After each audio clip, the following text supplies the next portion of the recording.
someone's going to fuck up again. Okay, I know. We know that. That's true. You know what I mean? Maybe it's me. Lord, let it not be us. I hope not. I really do not want my text subpoenaed. Oh boy. I'm just kidding. I don't know. I mean, I'm not really. I don't know what I'm doing, but I'm doing my best. So I had set up this thing. Well, I don't know this. I'm in the new place. yeah. And I don't have a desk. And I don't have many things that I need. Yeah. But that's, I have many things that I do need. I'm blessed. Yeah, sure. Hashtag. Yeah. So grateful to be here. But I just tried to set this. Well, I had I have 15 minutes. I'm going to have plenty of time to set this whole little, where am I going to record with Casey? Where should I do it? Because I don't have a desk. I don't have an area. And this place is, it's temporary. So it's not much. It's not much smaller. It is. Yeah. It is. It's definitely smaller than the house we had been living in. And so, trying to find a space to do it. Right. So then I set it. Well, so and I don't know this house very well. So I set it up here thinking, and I'm on one of the stools from the kitchen. I'm in the new bedroom. Seems good. Yeah. Well, it was all set up, and then the sun dropped, and then I was in complete blinding sun, and I tried to figure out there are these. I see them. There are shades that can come down, but I can't figure out how to make that happen. So I had to move it. You should have just put on some sunglasses and rolled. You know what, though? Can I tell you what was starting to happen already? I was starting to sweat. Oh, yeah. That's a thing. Hi.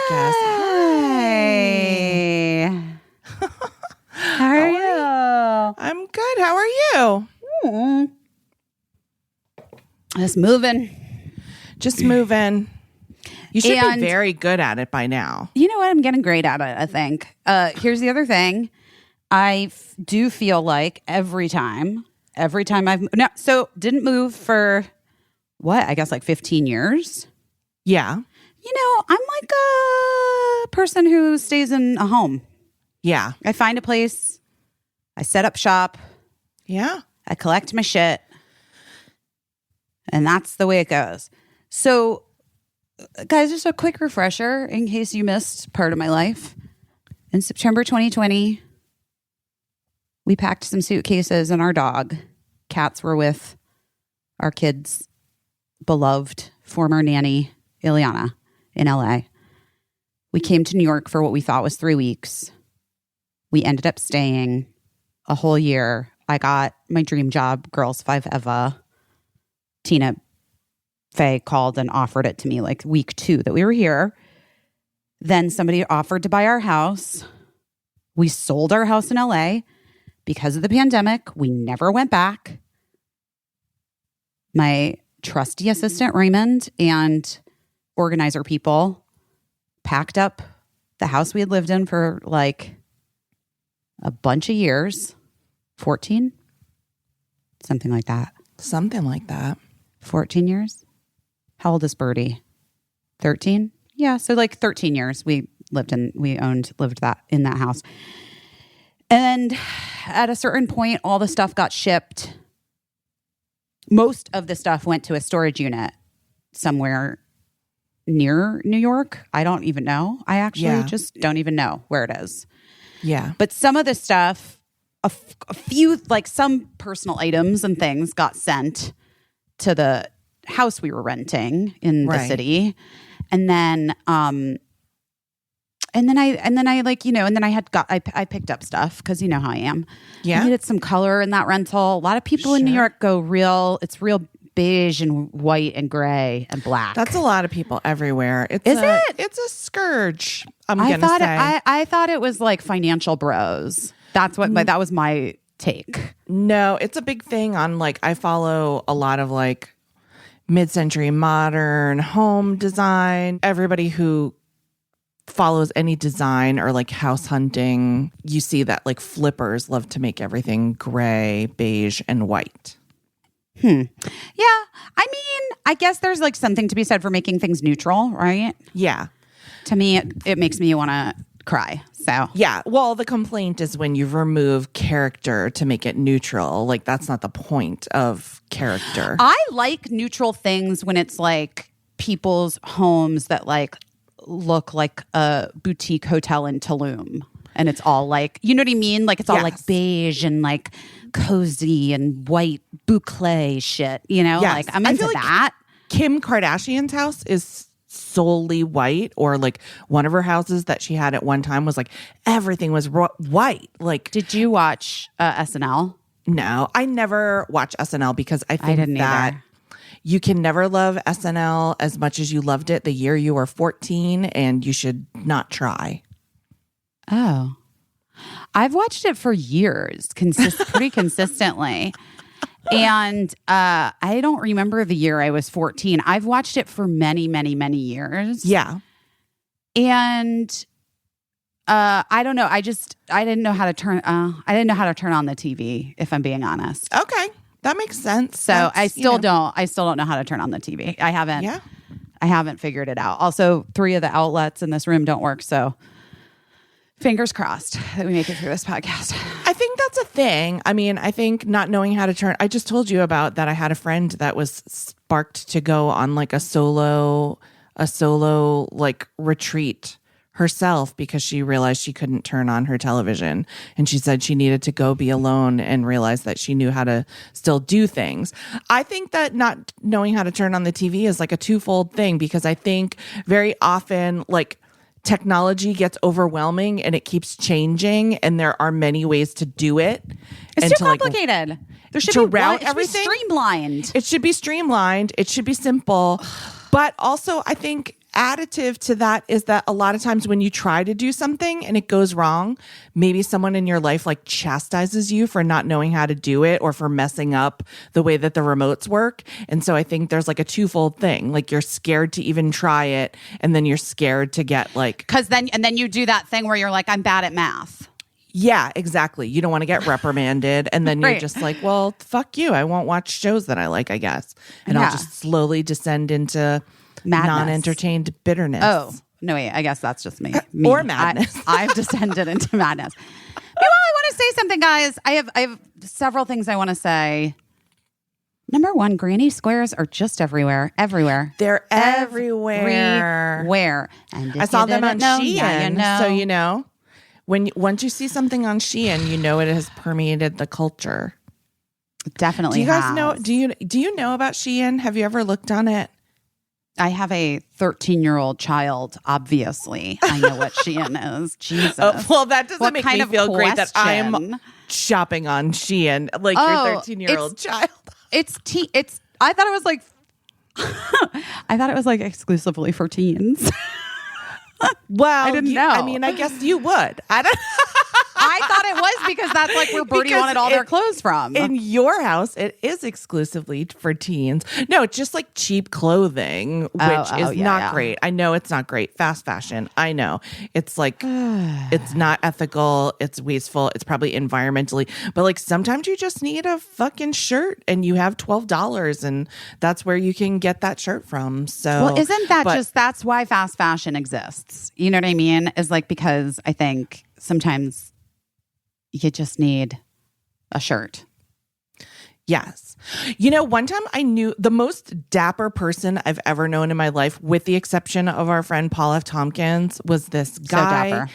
And he always looked so dapper, so put together.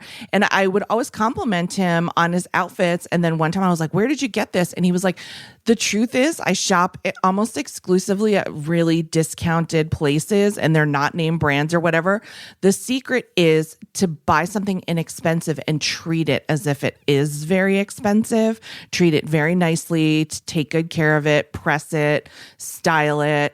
And I thought that was like really good advice for someone who's trying to look put together and who is kind of on a budget. And I thought that was really good advice. That guy's in jail now, but. Oh, well, that's interesting because he was trying to pretend like he was something that he wasn't. Is that why? I mean, yeah, kind of, right? But to be truthful, Always. That's always that. But he looked great, and I imagine Sure. he's like probably just neat as a pin in his prison uniform. Okay, wait. Here's two things I want to say. Also, I'm a big believer in going to the dry cleaners that you go to and having them do alterations for you. Yeah. And you can and I know people are like, but I bought it at Zara. Doesn't matter. If you get it tailored to fit you, people are going to be like, what's that Prada suit? I don't know. Whatever. Yeah. I don't know. Or you can it's not actually that hard to tailor things yourself if you have like a teeny bit of sewing ability. There's really good tutorials on how to do it. I mean, sewing machine. Where is it? See, that's the kind of shit I'm talking about. Machine. I'm 5'6", I would tailor stuff myself, but I have really, really short legs, so I need to get all pants tailored. I know it's so weird. Like my legs are shorter than like petite pants are for, which is really weird because people think of me, I think, as average height, but my legs are like child size. Well, that is a thing, right? Some long torsos, short legs, long legs, short I'm short torsoed, you know. That's why I wear high-waisted stuff. Yeah. Because I just feel like I just get rid of the torso altogether. I wear high-waisted everything's stuff 'cause high-waisted. I hate when anything gets near my butt crack. Get out of there. Oh, yeah, me too. That always bummed me out in the late 90s, early 2000s. Also, it's just like I want, after the two babies and the skin that I have on my stomach, just like hold that shit in. I just want it held in. I need a reminder. Yeah, and high waist, you can have like a sensibly sized pocket to put your phone in if you want. Like we were just walking around with like inch long pockets for like a whole decade, like a bunch of fools. So dumb. And like stuff embroidered on the butt. Like what were we thinking? Why? Who needed that? For what? Ugh, you guys, we were really sold to Bill. Anyway, I have to tell you guys something about this new place though. I sort of buried the lead, LEDE. As I've been talking about it, if you've been watching any of my Instagram stories or on this podcast last week or whatever, and I've been very stressed about this move. And I'm not going to lie, this has been a very stressful time in my home and my life. And I just now I'm looking at these curtains and they are in fact not electric. I see the little pull thing that I could just have pulled to put the blackout shades down. That's great news. Interesting. Good news.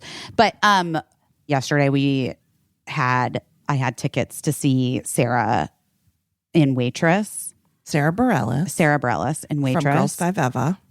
Who also wrote the music and lyrics for Waitress, the musical. Yes. And starred in it. Not that I don't think she actually was the original person in the show. No, she came into it, right? After, yeah. But like to hear her sing those songs is insane. I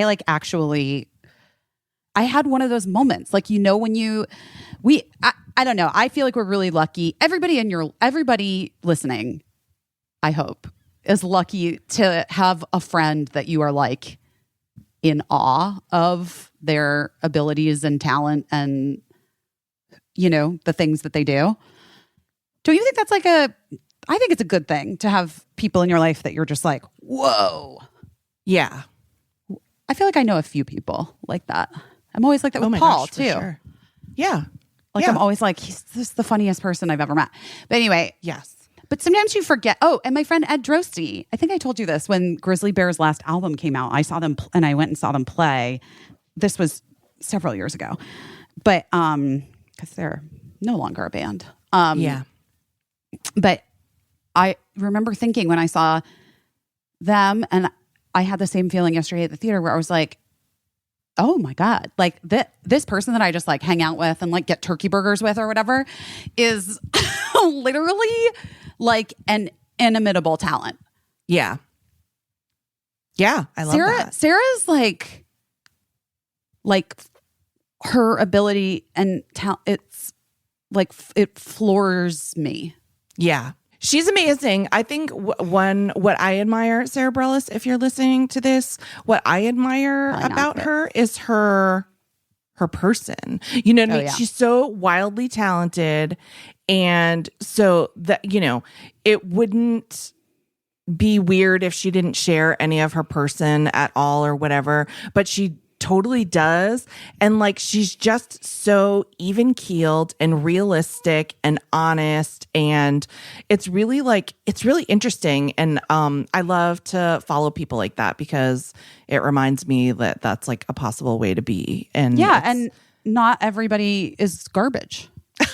Exactly. No, she's the greatest. But my children, it was supposed to be like a family outing, me and Mark and the 2 kids. Yeah. And they were excited to go. And then I don't know what happened yesterday. The stress, I think, of moving, it was bad timing, maybe. Yeah. They both like truly lost it. Yeah. At the theater. So much so that Mark left with them at intermission. Oh my gosh. He had Wow. to we just like had to call an audible. Like, just take them out of here. This sucks. Like, I was and it was one of those moments like in parenting where I was so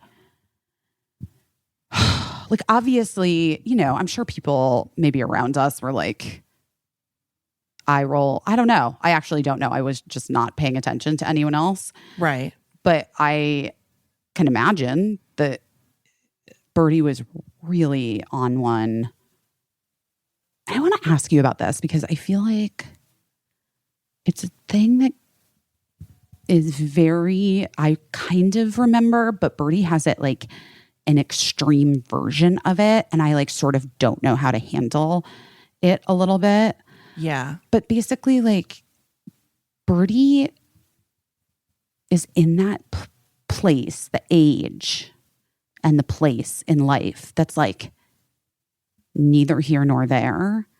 And they like don't have enough freedom and ability.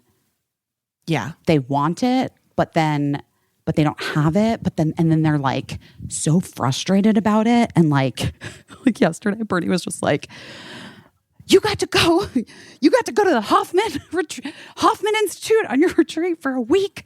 I want to take a week off. I don't want to see anyone that I know for a week. And I was like, yeah, I get it. But like, also, Yeah. you're 13. But I do remember that feeling, Yeah.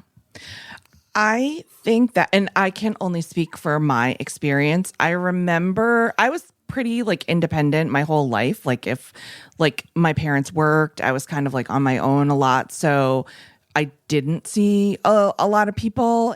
I made my own doctor's appointments. I did my own laundry. I was already living like a mini adult life, which I feel like my kids kind of longed for, like having more adult things in their lives at that age. That's what Birdie's going through. That's it. You're right. The thing that was really effective, because I think like, and if I'm overstepping my bounds, definitely tell me. But I think that when you're 13, it's weird, right? And everything that your parents say is like a big eye roll, and everything with your friend group is kind of like a risk, right? Because they're all going through things too. Everybody's 13. So everything that's happening with your 13-year-old is kind of happening with other 13-year-olds, and it's like a combustible mixture sometimes. And so that's Totally. nerve-wracking.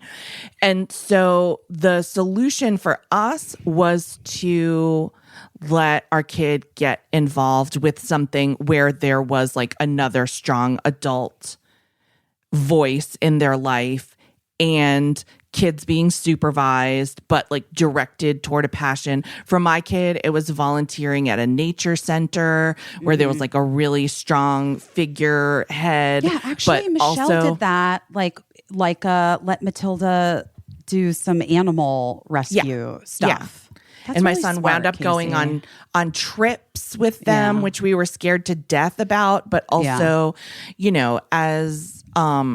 as I've said before, we were scared about Eli's safety, but we also realized that you have the illusion of safety when you're keeping your kids close by you. Right. There's no guarantees. Right. But there's no safety when you're 13 because the world is scary and dangerous. And so, so we really had to like swallow our hearts. But yeah, that led to my son going on all kinds of trips. And that's like who he was. He always had like a wanderlust. He still does.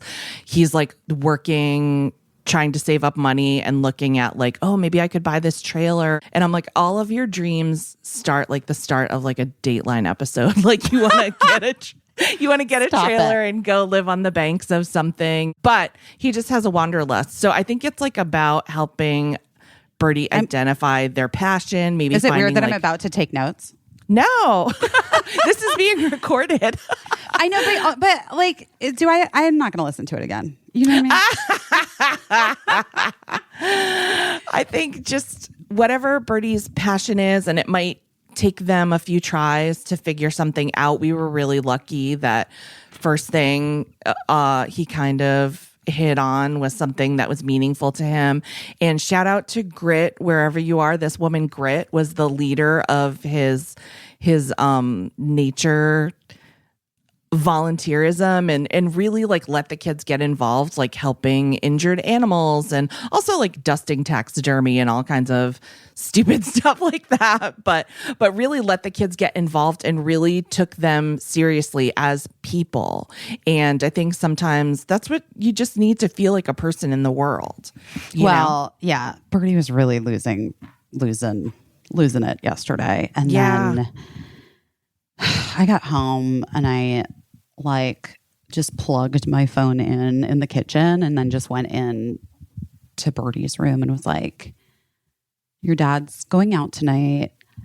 I've got 45 minutes where I'm all yours until he leaves the house. And then I'm going to have to share the love.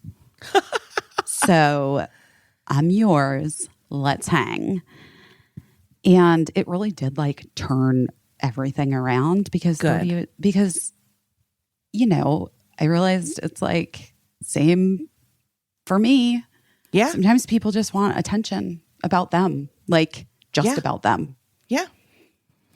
And sometimes it's hard because sometimes you're trying to give the person the attention and you're not the person. Like I'm sure you've had that experience, where you said like Bird wanted you on set with them and not Mark. A lot of times it's me that Birdie's really, but the problem is, I mean, if we're just being fucking real, and I think you had this experience too when your kids were younger, like I'm the one that like fucking hustles and is out of the house more for work. Yeah, I was definitely out of the house more, and my husband took care of the kids at home more. So that adds to like the dynamic of like I haven't seen wanting. You, yes, and I haven't seen you, and I want to hang out with you. But also like so many times when my heart was broken when they would like go up to him and ask them like, "Oh, can I have this yogurt or whatever?" And I was like, "You can ask me if you can have a yogurt," and they're like, "But you're not the person that's like here when." We're asking about yogurts. So, I'm okay with that. It would make me sad sometimes because I'd feel like, and believe me, it still persists to this day. Like my kids will just visit with me, be social with me, and then they'll be like, ask my husband, can you help me fill out this form or whatever? Right. And I'm like, I know how to fill out forms. I wonder if that's a thing though, too, that's sort of exacerbated by having boys versus girls, because I do think that there is something, especially like post puberty or whatever with Birdie, like they just wanted to be around me more. Yeah, maybe.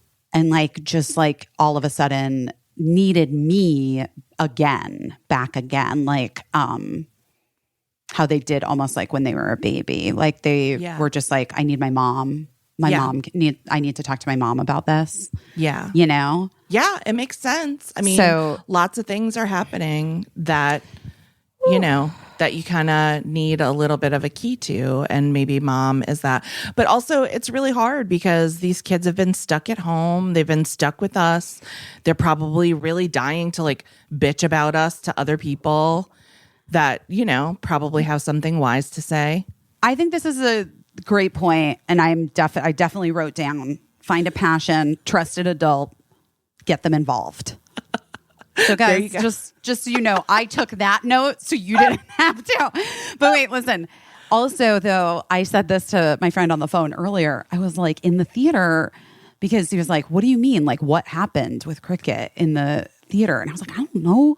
Cricket was like acting like a feral animal." And then it hit me. I was like, "Oh, Cricket's been looking at a screen for 2 years. Yeah. Like, Cricket doesn't know how to behave in the theater."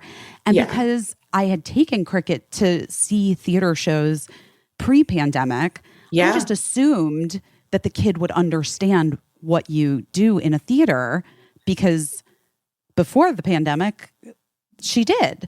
Like, she could sit there and not like, but she was like, just like moving all over the place and like sitting on her knees and stuff. Like, she was like 4. You know what I mean? What? What do you think?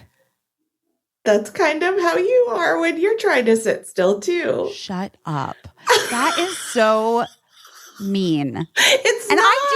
I didn't do it at Waitress. No, you didn't, but you're not a little person. But like, you're Man. no, don't. Oh man. It's like, and by the way, nobody knows how to behave in a theater. I just And- mean, I think I should have gone over the basics again. Like, oh, in a, yeah, that in makes a, sense. That makes sense. in That a makes nice, sense. gentle way with both of Yes. them, which is like, guys, you remember this is live theater. There are Yes. actors on stage trying to do a thing.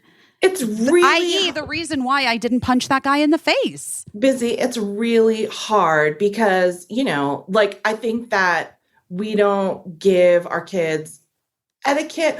Eli went to cotillion, by the way. I don't know if we ever talked about this, but Eli straight up went Isn't to cotillion. cotillion like racist? Isn't it like have racist origins?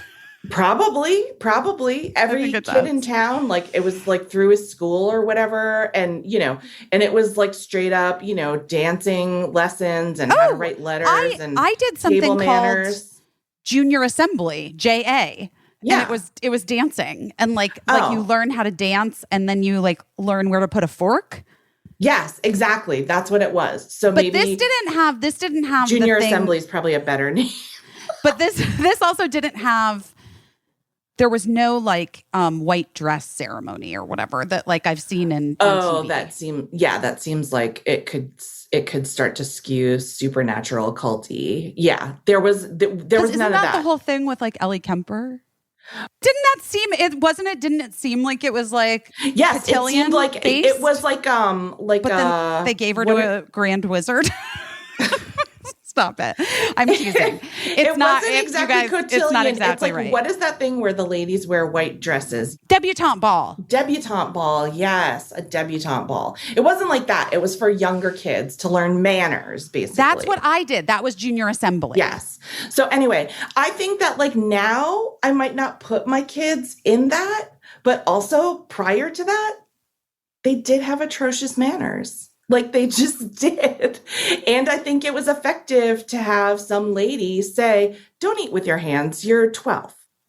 You know what I mean? Yeah. Also, by the way, I did take some like modeling classes when I was in elementary school at Robinson's May at the department store. Oh my God. Like with this lady named Tina. And she was like a fashion model, like a catalog model who started For this poise, to learn for poise. poise. Yeah, who started this business for like young men and women. And then the culmination of the like 6-week class or whatever, which was like Saturday mornings for 6 weeks or something, was a fashion show. Oh, maybe it was Dillard's. I think it was Dillard's. Oh my God. They set up a little runway outside of the department store, and then you like got to like wear a cute outfit from the department store and walk down the runway. And then of course all the kids like, then you had to buy the outfit. I think Eli would have vastly preferred a modeling class. Well, Eli wanted to be a model. We know that. Eli, if you guys don't know, Eli, when he was a child, wanted to be a famous model. He thought he really Here's what that he was his said. goal. Here's what he said. He wanted to be a model for the money. And Yeah, listen. he was a teenager, and he said, listen, I'm 6'2". I weigh 130 pounds. Yeah. It's not that I'm vain. It's that I think I've looked it up and I'm bang on for like the physical body type to be a model. Yeah, And this get is it. when he was like probably 14 or 15. And so he was like, and because it's not like my passion, I won't feel bad if I don't get a modeling job. It's like no skin off my nose if I don't get it. Right. But if I do, NBD. then I'll like, earn modeling money. And then I was kind of like, like being, not that I've ever worked with too many models, but like peripherally, I was like, well, it can be like a really hard business. And he was like, yes, I know all of this. I just think that there's some potential. And then I'm sure I told you that weekend we went to a bonfire in town that some like random business dad had. And this guy who lived in our town, who I knew to be like a pretty prestigious fashion designer, was in attendance, and he made a beeline for Eli and said, has anyone ever asked you if you consider modeling? And the look that he gave us, like, told you. Wait, I'm obsessed. That's amazing. It was so funny to me. But all that being said, I think he probably looked into modeling like a little more and saw that like his body type is probably suited to runway modeling, and that you have to unashamedly wear really strange stuff sometimes and walk confidently down a runway. And I think he was like, yeah, I feel like I would probably say I didn't want to wear some of these things. And right. It's not for you. Then you're fired. Yeah. Then you're it's fired. not for you. Yeah. So anyway, if anyone's looking for like a Kirkland model, I'm sure you would be so into that. If Costco's Kirkland clothing brand ever has a runway show, I bet Eli Debenham would love to be considered for. Leanne Phillips was a catalog model for a long time. Yes, I know that, your sister. Mm-hmm. Yeah. Leanne was in a lot of catalogs. My first boyfriend, Larry, when I was like 9 years old, was also a catalog model, and he was always in. Like as a kid, he was a catalog model? Yeah, and he was always like playing like an electric football game on a stool in underwear, and it was so embarrassing to like open the circular and see my little boyfriend, Larry, in his underwear. It got too weird. I don't like that for you. Yeah, it was weird. Yeah, that would be creepy. But I have to say, he was so nice. What a nice kid that kid was. Oh, Larry. Larry, we're sending you the best. Larry Preville, wherever you are, you're the best. One year we did his and hers Halloween costumes when we were 9, Superman and Supergirl. What? Okay, wait.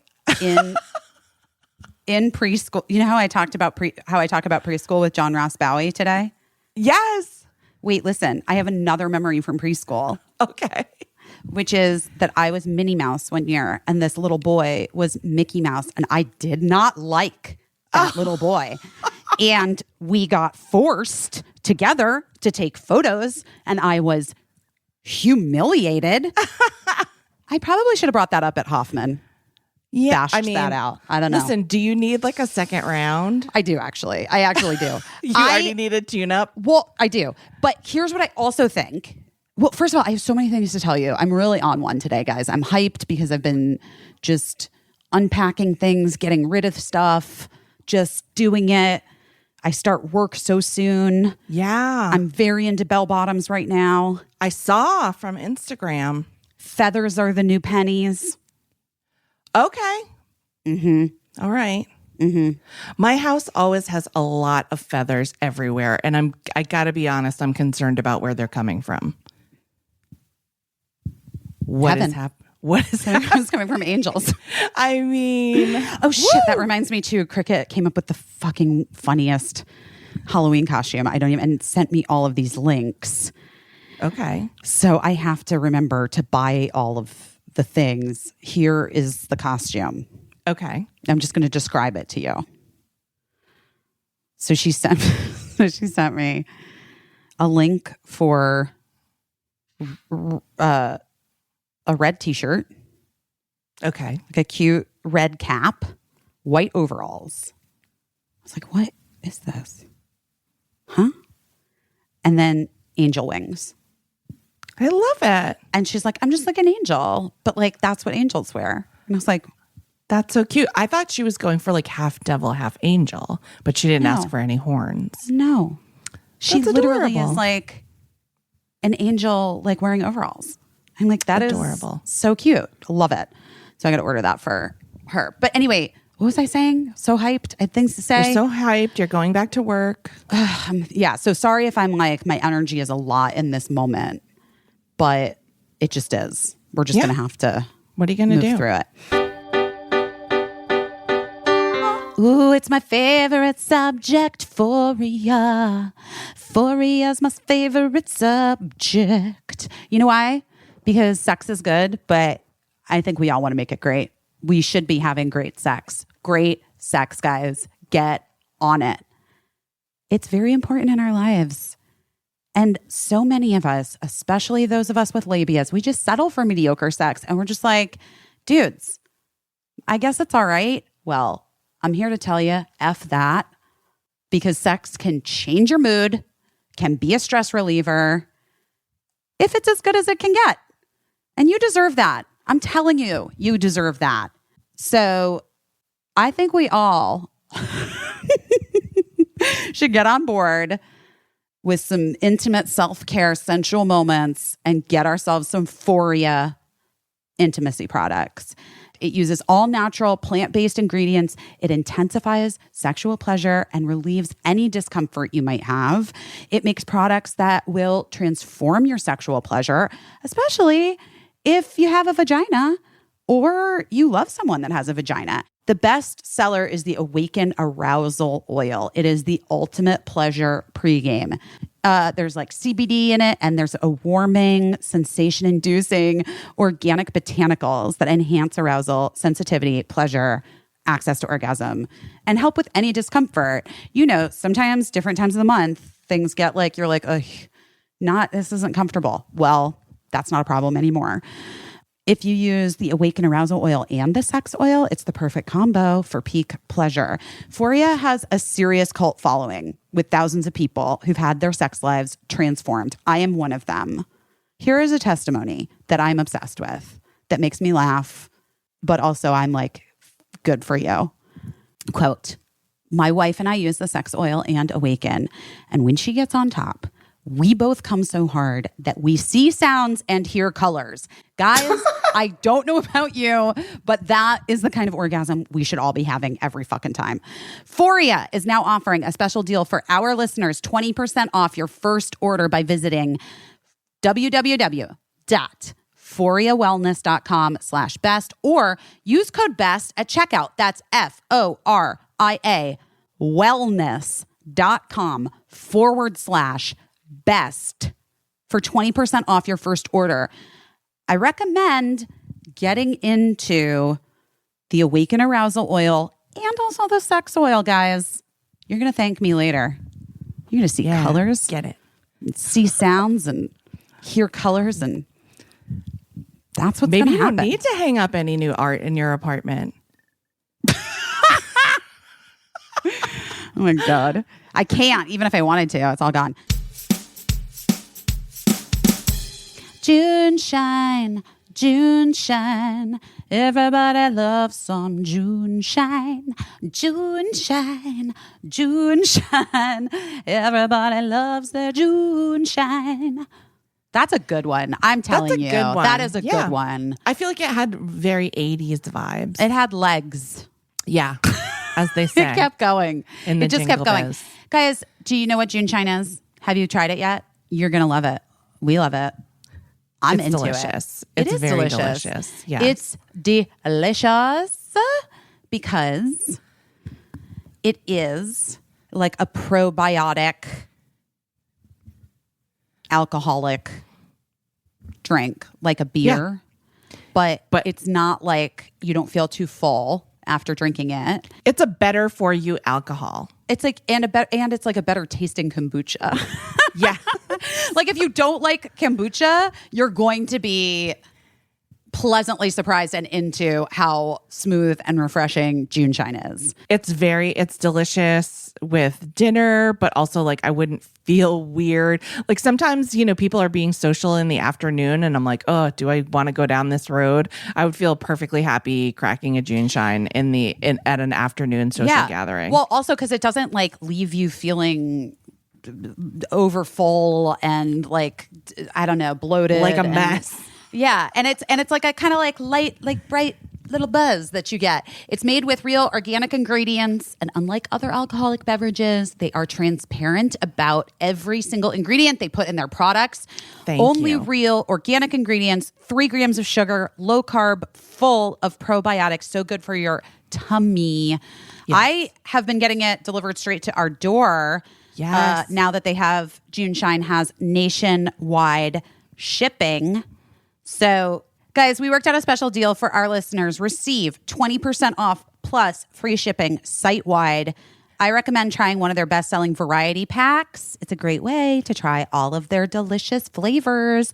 Go to juneshine.com/busy or use code busy at checkout to claim the deal. That's JUNESHINE.com/busy. June Shine can also be found in over 10,000 stores around the country, including Whole Foods, Safeway, Kroger, and Publix. So I never said this, but this is maybe one of the most important things I could say. In this rental, there is a Toto toilet with a bidet. See?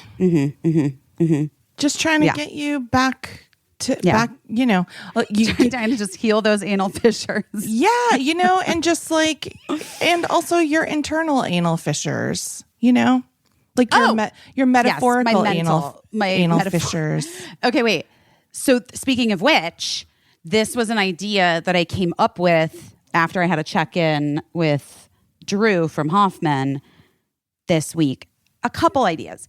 Number one, I do think Hoffman should offer like teen retreats. Okay. Yeah. I wouldn't want people to think that it's like one of those things where you like a punishment place. Sure. Like, yeah, not like, yeah. You know what I'm talking about. Like, yeah, not like a boot camp or whatever. Camp places. Because Sally, Jesse, Raphael would have. Yeah. Ugh, that was terrible. That was just, that was a terrible time in our collective history. But I do think it would be helpful because so much of this stuff, I feel like if I had a better and I do think teenagers do have a good understanding, because I wish I had done this when I was 17 years old. I feel like it would have changed a lot for me. Right. But yeah, whatever. It didn't happen. So that was idea number one. Idea number two is this.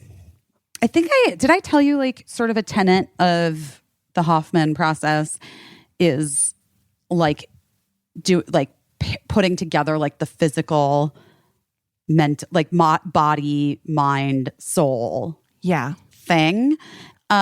So one of the activities is like sort of aggression based, and you to like get it out, you know? Yeah. They call it bashing. Okay. But I think I think we should start like a gym. That's like classes that you can like group bash. Yeah. Because you do it in groups. Yeah. And there should be like therapists present. Oh, that's interesting. Because it also like when we did it, I was like pouring sweat. Everybody, most people were, unless they like weren't really getting into it. Yeah. So I feel like doing it is really valuable because the sense of like calm and peace that you have after it, you feel like just totally fine because you've like bashed the thing. Right. You know? Right. And I think, because like even, I don't know, even just some of my stuff, I read that thing that Jessica Valenti wrote about hating men. Did you read that? Oh, I don't think I did read it. It just was like a thing on like Substack or whatever. But I I DM'd her because I was like, you know, since bashing at Hoffman, I have not felt the same like generalized rage toward all men just everywhere. Right. Even when I witness things that are like total bullshit men bullshit things. Right. Because we witness that. Everybody does. Every day. Yeah. But it used to like enrage me to the point where it's not helpful. It's not helpful to me to be in that state. It's not helpful to any of us, really. I mean, maybe it is to some people, but it isn't to me. Well, it's the thing when we said, I think last week, about how you can hold two things to be true. The truth is that men have an advantage in society and that we live in a patriarchal society.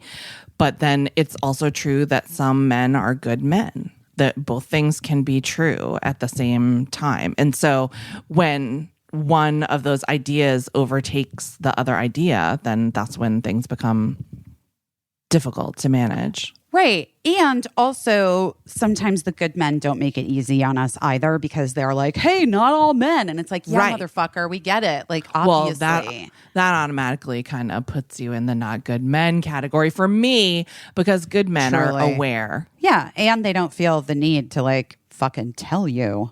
Right. Right. Nothing makes me more sus than somebody telling you what a good person they are, which brings us to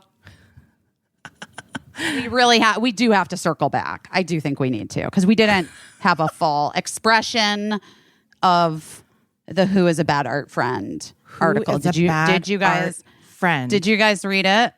I have a take for you. You have a take. A lot of people message me on Instagram asking for a link to it or asking for the title of it. So I hope you all read it.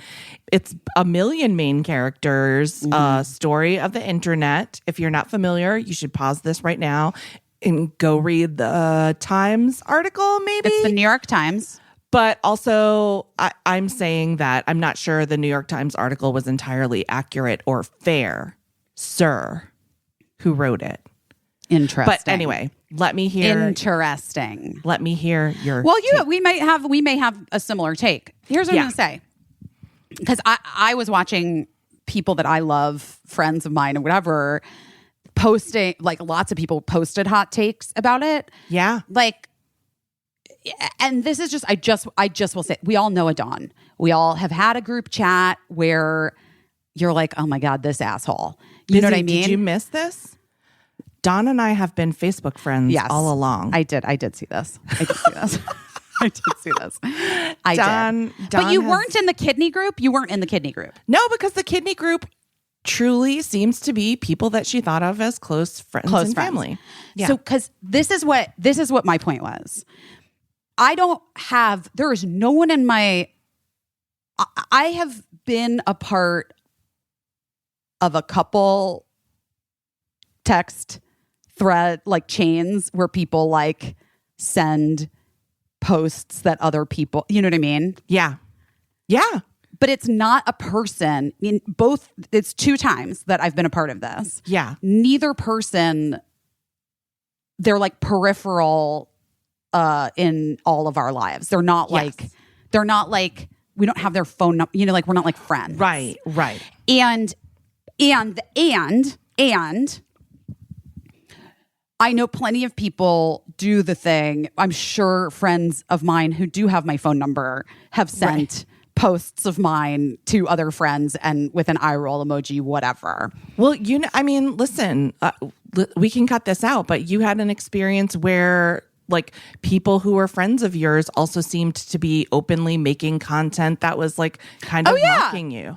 Oh, yeah. Oh, right. I forgot about that. Like meanly mocking you. Yes. And to the point where... It was really hurting my feelings. Well, it was like, I feel like you were ignoring it. And then so many people were pointing it out to you that like your friend was clearly like having a go at you for zero reason. Yes. It seemed like. Well, anyway. Yeah. Anyway. Yeah. That was a while back. And yeah, I mean... people do wild things. You know what I mean? Mm-hmm.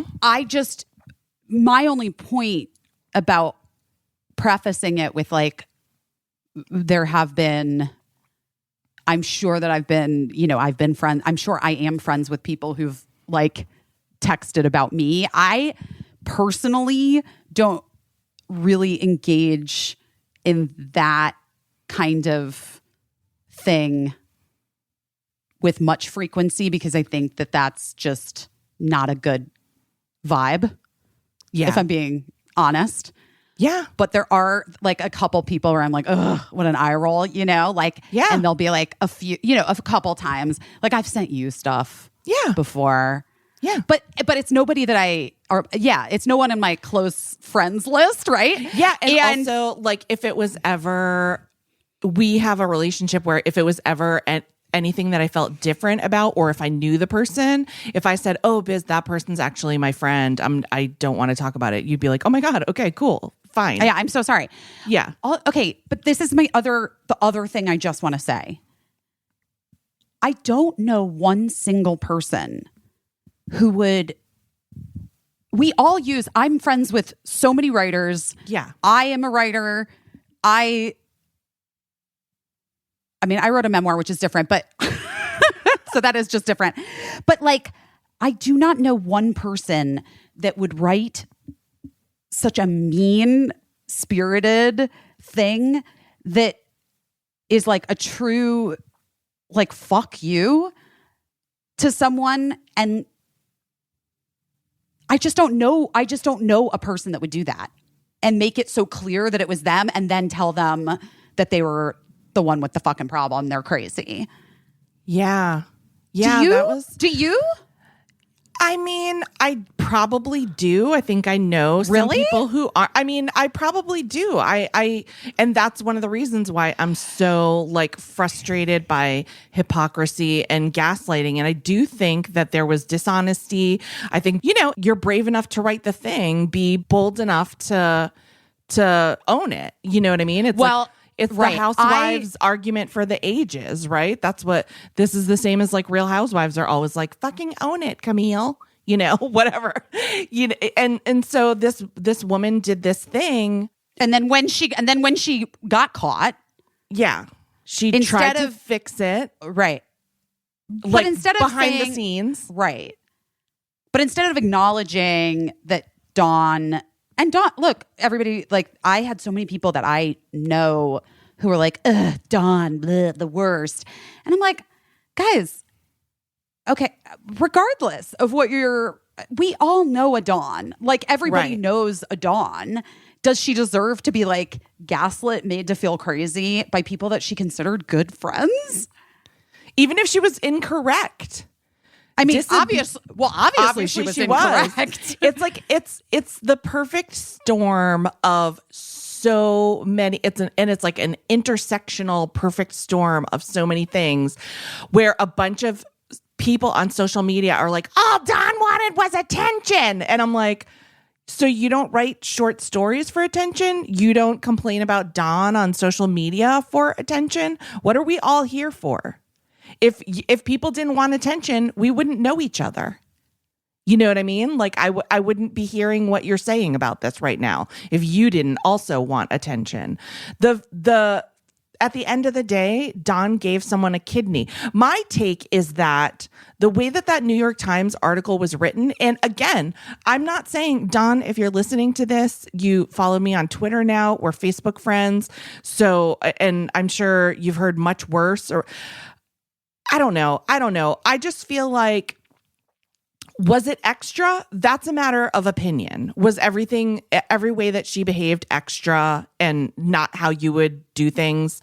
That's a matter of... If you were the one that donated a fucking kidney, by the way, like, it's like, how do you even fucking know what you would do? Yes, exactly. It's a total extenuating I'm saying this to like the people like talking shit about her, posting about it. It's like, what do you even fucking... Have you ever donated a fucking kidney? Exactly. And so my point is that the reason I think the story in the New York Times was initially, well, for one thing, it was all out of order. So it gave the impression that Dawn took legal action first when that wasn't really the case. Oh, wait, she didn't? No. So somebody went through and reordered it so that it was in chronological order, and that made a little more sense. But then also, my point is that I think whatever you think of Dawn's personality, and I've never met her, never spoken to her personally, all of the things that people are so mad at her for are kind of normal. Making a Facebook group for some type of journey that you're going through is normal, whether it's a divorce, fertility treatments, whether you're training for a marathon. People do it all the time, and we happily participate. If you've ever used the close friends feature on Instagram, like, obviously, you are sharing things with people that you think are close friends and people that will care. And have people shared things with me on close friends that I don't really care about? Yes. Have I made a show attacking, who that person fundamentally is because they dared to close friend me? No. So anyway, it's a lot. In my defense, though, I do want to say I use my close friends not as like actual close friends, but just like not Gen Pop. Yeah, exactly. And everybody has different ways that they use these things. And people were like, but you don't monitor what people look at and then write to them and ask why they didn't care about it. She, first of all, kidney donation, which I didn't know because I'd never donated a kidney. They encourage you to kind of become like an ambassador for potential kidney donation. So they encourage you to set up a support system and to publicize your kidney donation. So again, that was normal. Because it's a really big thing, right? Yeah, like it's they a really want big more deal. They need more people to do it. So basically. yes, she was trying to get attention, as the experts who handle kidney donations tell you that you should do. So there was that. Also, when you have a close friends Facebook group, she didn't just reach out, in my opinion, she didn't just reach out to Sonia Larson saying, I noticed you haven't reacted to my kidney donation thing. It's that she had a small group of people. When you run a group like that on Facebook, you can see the metrics for it. You can see the insights, which I know you're familiar with from Instagram. And, and so yours is probably impossible to look at because your Instagram following is very big. In a group of like 30 to 60 people, which is what this group was at various times, I've read, she was noticing that Sonia was seeing all of her posts, but never reacting. And she had said in the beginning, if this isn't something that you're interested in, whatever, because she later said she started feeling weird because she had shared a lot of personal information in that group. And it's weird to have people consuming it, but not saying anything about it. I honestly, I didn't even register that part of it. That is weird. Also, one of my friends who was going so hard about Dawn online. Now I'm just like, I'm just talking shit. No, I'm kidding. I'm not really. But one of my but I'll just say who it was. But one of my friends who was like going so hard at Dawn online and stories, literally is the friend who texted me like several years ago and was like, I see you not liking my posts, baby. So all I'm saying is that like, you know why Birdie is so frustrating to me most of the time. It's because I recognizes like. Right. I see myself and what I see. I'm like, ah. Oh my God. You know what I mean? Yeah. Yes. I mean, that is bonkers. I think like a lot of the stuff that we were manipulated to feel like was really weird and out of bounds actually wasn't that weird and out of bounds. Whether you agree with it or not is one thing.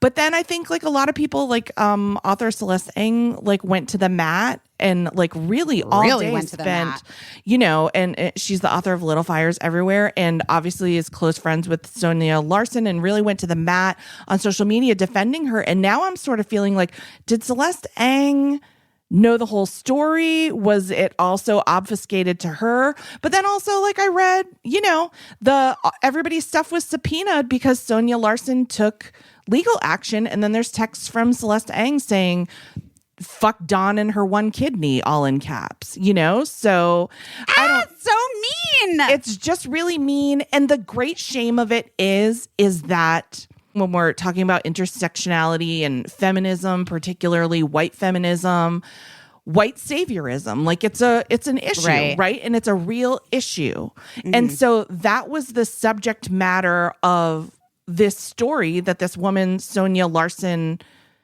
made is like how toxic white feminism and white saviorism can be. And now all of that is like marred. Conflated. And yeah, it's all a mess. It's literally all a mess because everybody was so human. Everyone was so human. Exactly. But also the key here, it's like the same thing. We had this is like literally almost the exact same conversation about the Chrissy Teigen, Heather, whatever. Yes. Heather. Yeah. Oh my God. Why am I blanking on her last name? McDonald. Heather McDonald. Heather, I didn't do it on purpose. Right. Heather McDonald argument last week. Like there is a stop. There's a very easy stop almost right at the beginning. So many off ramps. There was an off ramp literally immediately, like that was not taken because I think people get, well, because everybody needs to go to fucking Hoffman Institute, if I'm being honest, because you have your patterns and a thing triggers you, and then you immediately are like, snap into whatever it is, defensive,ness, judgmental, you gaslight someone else because you're embarrassed by your behavior. Right. You've been found out. You're caught. You're caught. You feel guilty. So you have to hide it. When the truth is, if she had just taken a moment and thought like, oh yeah, you know what, Dawn, here's the deal. I did that. Listen, I'm not saying it's an easy fucking email to write. And I'm not saying it's an easy thing to receive. And perhaps Dawn might have lost her fucking shit anyway. But at least she wouldn't have been gaslit. For me, always, I feel like the gaslighting is the crazy making part where, you know what I mean? And then, because then Dawn would be like, well, fuck you. We're not friends anymore. Take her off the Facebook group. You know what I mean? Right. If that was like how she felt. Or there's a version where she's like, oh, wow, that's super interesting. But yikes. Like, okay, how does my behavior affect other people and the way that I'm talking about this thing? I don't know.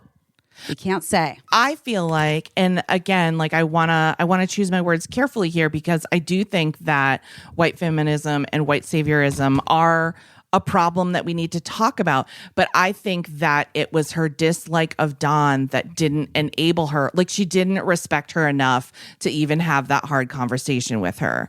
And she disliked her so much that she wound up like leaving fingerprints that kind of were like, oh, you're just trolling her now because you hate her so much. You know what I mean? So like, even if she had been honest from the very beginning and Dawn had still gone crazy, she could have said, listen, I was honest. Like all of this is on her now, you know, like, it has nothing to do with, but instead wound up with the group chat subpoenaed. And now a whole bunch of people look bad. And by the way, I want to point out, because I think this is important, a whole bunch of white people egging this woman on to drag her. You know, so it wasn't just a big group of women of color. It was white women and some white men saying like, here's what you can do and fuck her. And, you know, so that's just like a toxic little soup. So, you know, it's just, and that's when I had a big talk with some friends recently. Our friend Janie Haddad and I have been talking a lot about this because she's equally interested in reading everything. And, you know, that's the thing. That's one thing. Group chats are beautiful. They are amazing. But just like as a word of caution, like if you see an unhealthy pattern in a group chat, like it just gets unhealthier. You know what I mean? Like when people are egging each other on to just be as vicious as possible, like as Barb Phillips would say, to what end? To what end? Yeah. What's the productive? You know, there's such a thing as like venting, but like so much heated venting is dangerous, you know? Well, also you have to be willing to examine what it does for you or why. Right. Why? Right. What is it about that like drives you so fucking nuts? Right. You know? And why are you like engaging in that way? Right. I don't know. I actually had to do that myself about a thing. Yeah. About a group about a toxic group chat. This is pre-dawn. But I was just like, I don't know, guys. Like, I don't know how I feel about this. Yeah. It's really weird. And like, well, here's a red flag. When people from any type of group chat ask you to get on another chat that's like looping someone out of it for whatever reason, that's kind of like a red flag that things are going in that direction. And sometimes it's necessary. Like sometimes you want to. I've been on like one or two of those breakout rooms. Yes, a breakout room. A breakout room, but that were necessary only because like not for any malicious talking shit reason, but for like logistical reasons that like half of the people don't need to know about. Exactly. You it's just like have they to don't be, need to get like 15 texts about a thing, you know? I think just any type of awareness could have like really made this situation better. But the truth is sometimes it can feel like getting drunk. Like you just feel like drunk with meanness. You know what I mean? And I have certainly been there myself where it just feels so good to talk so much shit about a person. And but I mean, this was literally just the perfect storm of seeing like how badly that can go. And I'm always telling people like, FYI, anything that you ever text to anyone, DM to anyone, say in what you think is a private Facebook group, anything, none of that is ever safe, secure. No. Guys, Mark Zuckerberg is reading it all. And it could be subpoenaed, God forbid, like in, you know, if it really goes south, you know? So just, yeah, I mean, I want to subpoena some people's fucking texts. Now I'm like, I want to see them all. Are you a person, I worked on this at Hoffman. Are you a person that wants to know the stuff or doesn't want to know the stuff? I'm going to say I am a person that feels like I know the stuff, even if I didn't see it or hear it. Nice. You know? But maybe you don't. Maybe I don't. But because maybe that's your like projection. It's possible. It's your possible. own shit. I feel like I'm pretty perceptive about the vibes that people are giving me, but I could be 100% wrong. And I could 100% think so many people are my friends and they really hate my guts. I do not know. I don't think that's true. I don't know anyone that hates you. I feel like I also have had that inclination. And did I tell you about the exercise at Hoffman? No. The one, oh my God. Well, it is hard. It's hard for me, you know, that thing you were mentioning earlier that was from a few years ago, like really did hurt my feelings. And also like I asked the person from a place of like real vulnerability, like, yeah, this feels mean and pointed and it's like actually hurting my feelings. And is it? Because if it is, that's okay. I just want you to know how it feels for me. Right. Like, you know, right. And they were like, no, oh my God, what are you talking about? No, what? And did you believe it? No, but that it wasn't? Right. No, it totally was. Do you, I mean, I totally was. No. Yeah. But I realized at Hoffman that, because there was like a confluence of a couple things. Like toward the end of the program, you know, you learn about like the idea of like negative transference. Yeah. Where you see a person and you're just like, oh, I fucking hate that person. Right. And then you can like, generally speaking, if you really do the work, you can figure out exactly what button it pushes, right, and why, and then you can trace it back to like your mom or your dad. Right. I'm not even kidding. Yeah. No, yeah. It's literally like in the Hoffman Institute, it's literally like it all goes back to your primary caregivers, like mom, dad, surrogate mom or dad, like if you have like a grandparent or a step or whatever, like another person in your life, that a nanny, aunt, whoever, somebody. Yes. Yeah. Like like that's where it all comes from. Yeah. Anyway, which by the way, in my like, and it's not vilifying parents and caregivers. No, it's just it's just like that is just what happens. Yeah. And like your parents and caregivers have, or some people's do not, but most parents and caregivers are like do have good attributes and qualities and do try to do their best in a lot of ways. And the things that really stick with you, some of the good stuff sticks, but the things that really get in there deep are the negative things. Right. And those are the things that you like carry on with you your whole life. And you're like, I don't know why I'm turning into my fucking mother. And then you're like, oh, Hoffman Institute. Now I do. Right. Anyway, which also circling back, Waitress. I want to watch the movie again. I loved that movie. The musical's so good. It really is about breaking generational trauma.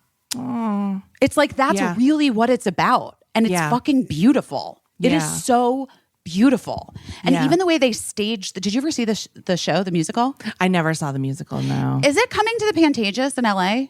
Oh, at some good point? question. Probably. I'll look. If it is, I'm gonna buy you tickets so you can go see it. Because it's really good. But even like the way they stage it when she's like in her head, like thinking. Yeah. It's like they have these other women like around her that one of them, like you just know that it's like the women of her life. Yeah. Like her mother, her grandmother, her great grandmother, whatever. Anyway. Yeah.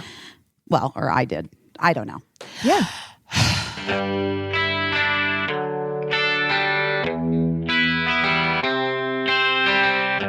Guys, we have a new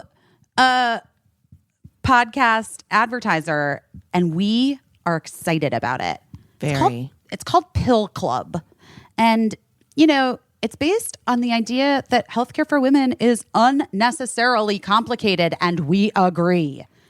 So listen, it includes discreet delivery, self-care goodies, and tons of brands. Life is stressful enough. Access to healthcare shouldn't be. Getting birth control shouldn't be.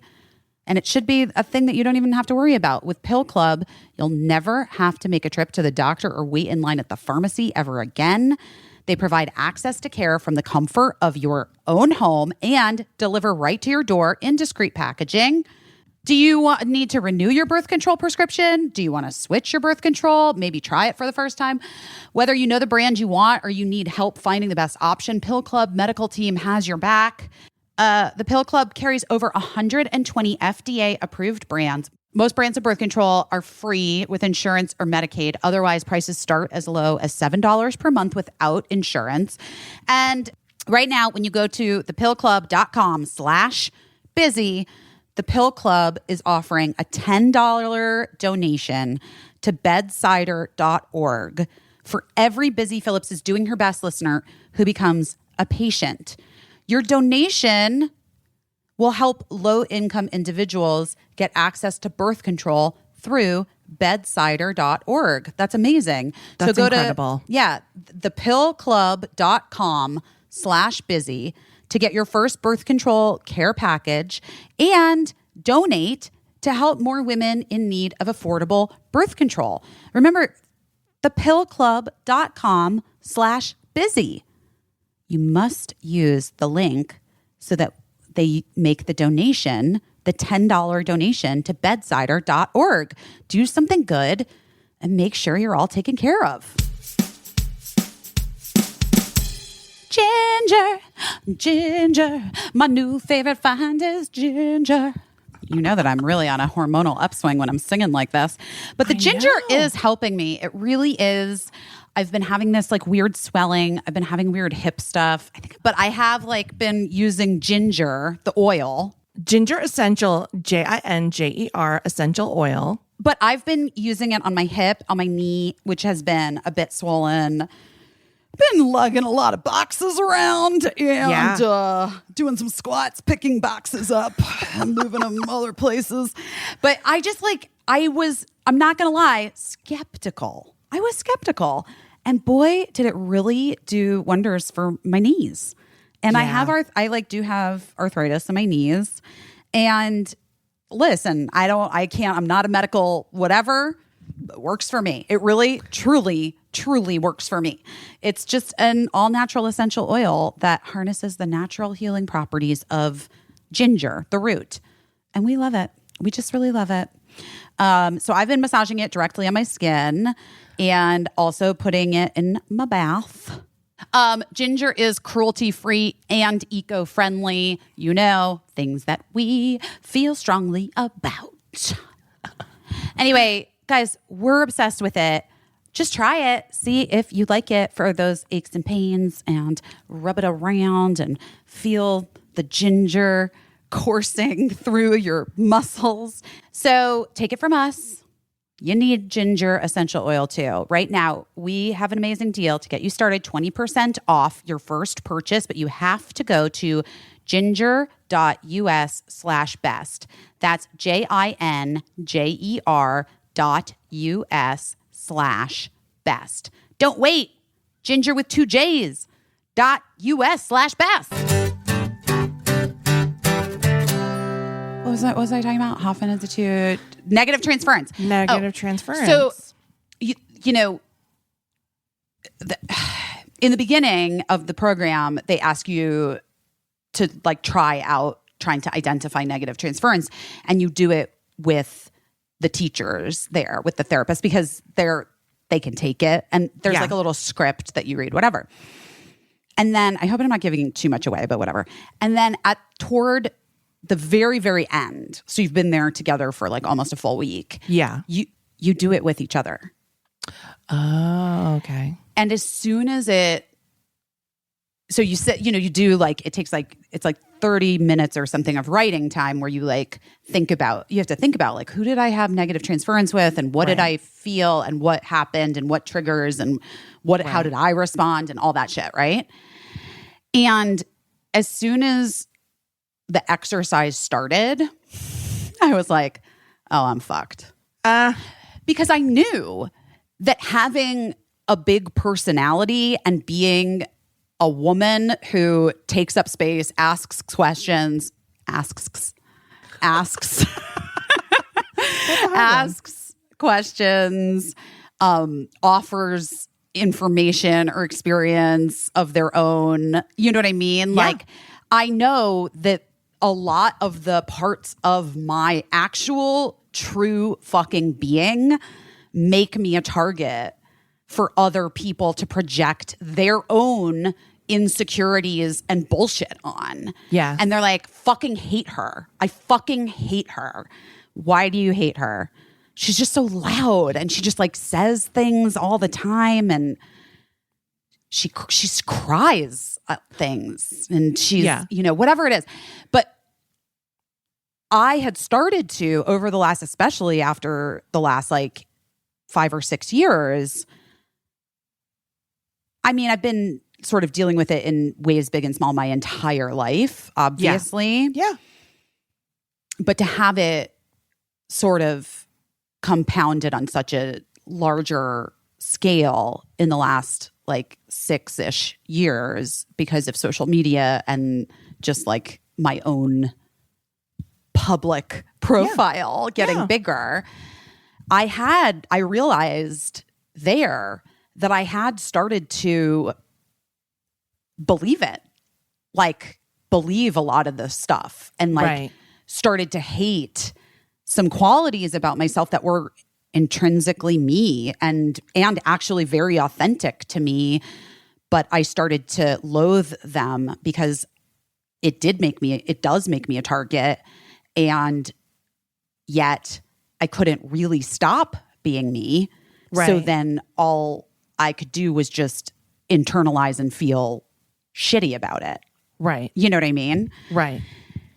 But by the time we got to that exercise on that day, and we stood up, and it was like the way they set it up, it was like not as much pressure. You don't do it sort of like in front of everybody. Like the teachers broke off into 3 separate little areas. And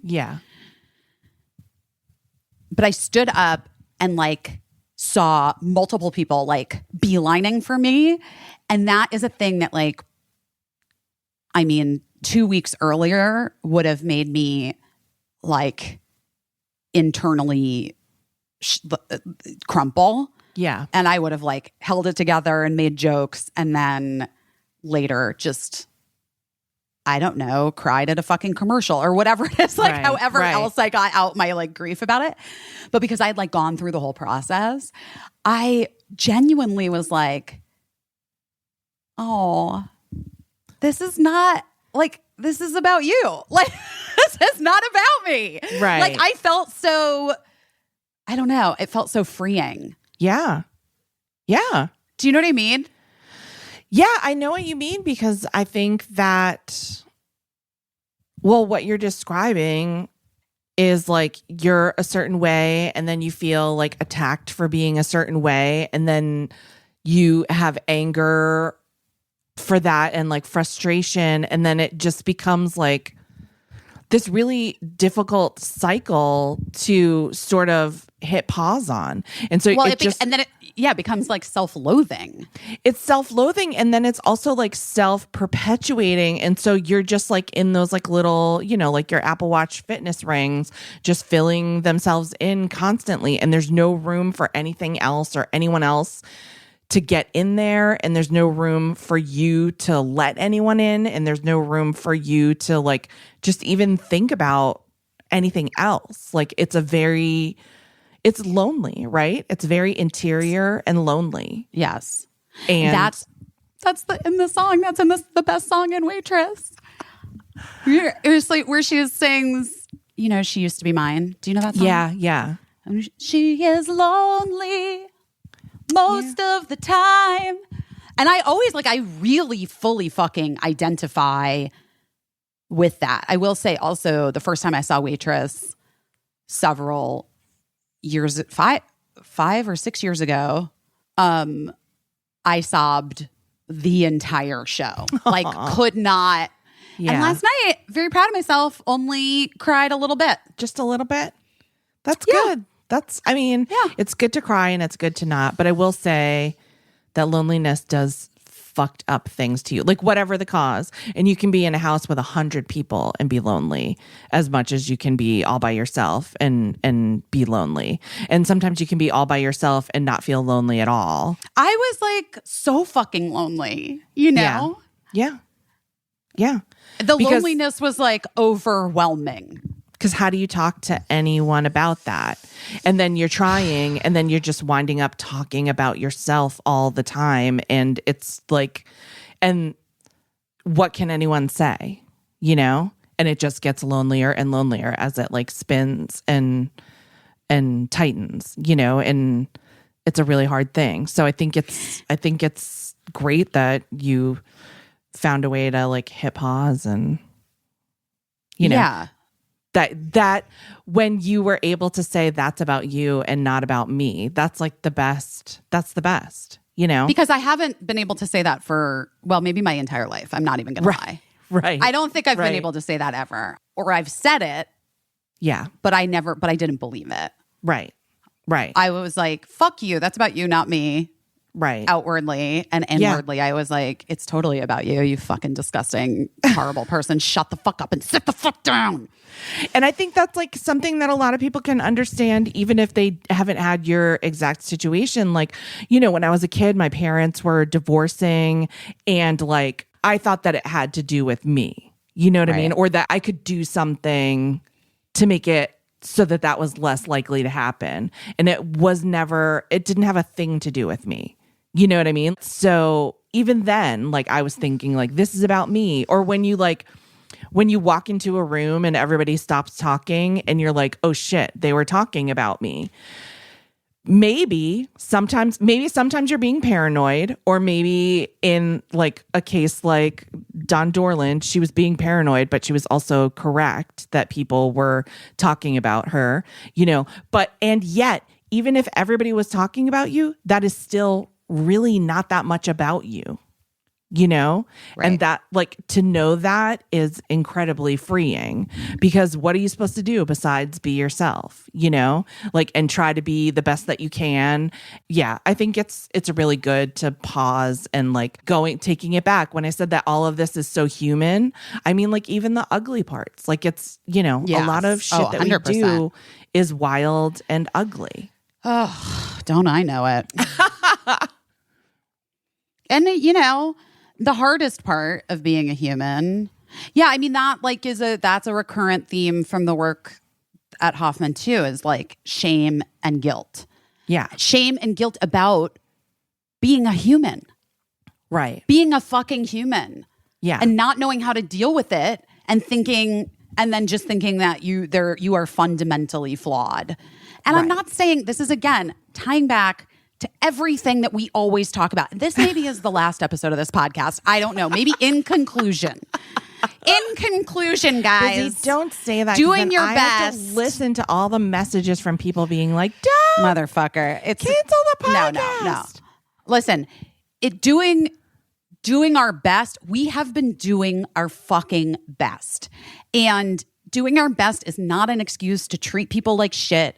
It's not an excuse to not own your own fucking bullshit. You have to again, you got to be able to hold both things. Like you have to give yourself a break, practice self-forgiveness and self-compassion, and also examine the ways in which you can do a little bit better and how and own how you may have hurt others from your own bullshit. Yeah. And sometimes doing your best is shitty. Like that's the whole premise of Nailed It, right? Like people go on that show, they do their best to make a cake, and the joke is that it's shitty and that people are willing to have a laugh at that. But sometimes you fuck up, but it doesn't mean that you're fucked up. It just means that sometimes, say it again. We haven't had an Oprah moment in a year. Sometimes you fuck up. But it doesn't mean you're fucked up. It just means you fucked up.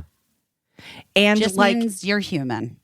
It just means you're human. And then you have to go forward, and you go forward with people who are willing to give you another chance to do better next time. And there will be people that are not willing to give you another chance, and you have to let that go. Because what are you going to do? You got to let it go. What are you going to do? Nothing. Once you apologize and you did everything you could to make your fuck up right, you got to let it go. And people still don't want to proceed with you, you got to let it go. Yeah. It's not for you anymore. It's not for you. That is not for you. But you know what I would like to say is that I'm actually really grateful. I don't know if that's the right word. I'm very sorry for everyone embroiled in the who is the bad art friend, because I'm sure they're all sick to their stomachs and thinking of what they could have. I hope they are all sick to their stomachs and thinking of what they could have done differently, I guess, because that is probably the right reaction. Yes. To just having all this stuff exposed that you thought would never be exposed, but I'm grateful for the conversations that I see people having about it. I think people are being really thoughtful and really brave in self-assessing. I've had a lot of friends. One friend was like, I'm not publicly getting into this, but she was DMing me all of her thoughts. And it was just really interesting. And it was really generous of her to tell me all of these thoughts that she was having about through the process, how she first thought one thing, then she thought another thing. And now she thinks a third thing. And it sucks that anyone had to be hurt. It just sucks. But also it was a super interesting story. There's also plenty of people that are I don't know who these people are and I don't care and why are we wasting our time? And I'm baby, that's what the fucking internet is. Why'd you just waste my time saying that? I don't get those are the hot takes that I can't with. I never can with those. Just because is that a June shine that you just opened up? Yes. That falls into the ad. That falls into the I don't have a TV bucket. Then okay, the conversation's over. If you don't I don't watch TV. Okay, buddy. Okay. All right, I get it. You're superior. Goodbye. We get it. You're smarter than everybody. It's the golden age. That's called derailing and trying to center yourself. But whatever. But I'm grateful for the conversation because I've had a lot of private conversations and then sort of public conversations. And I think everyone could have done something better.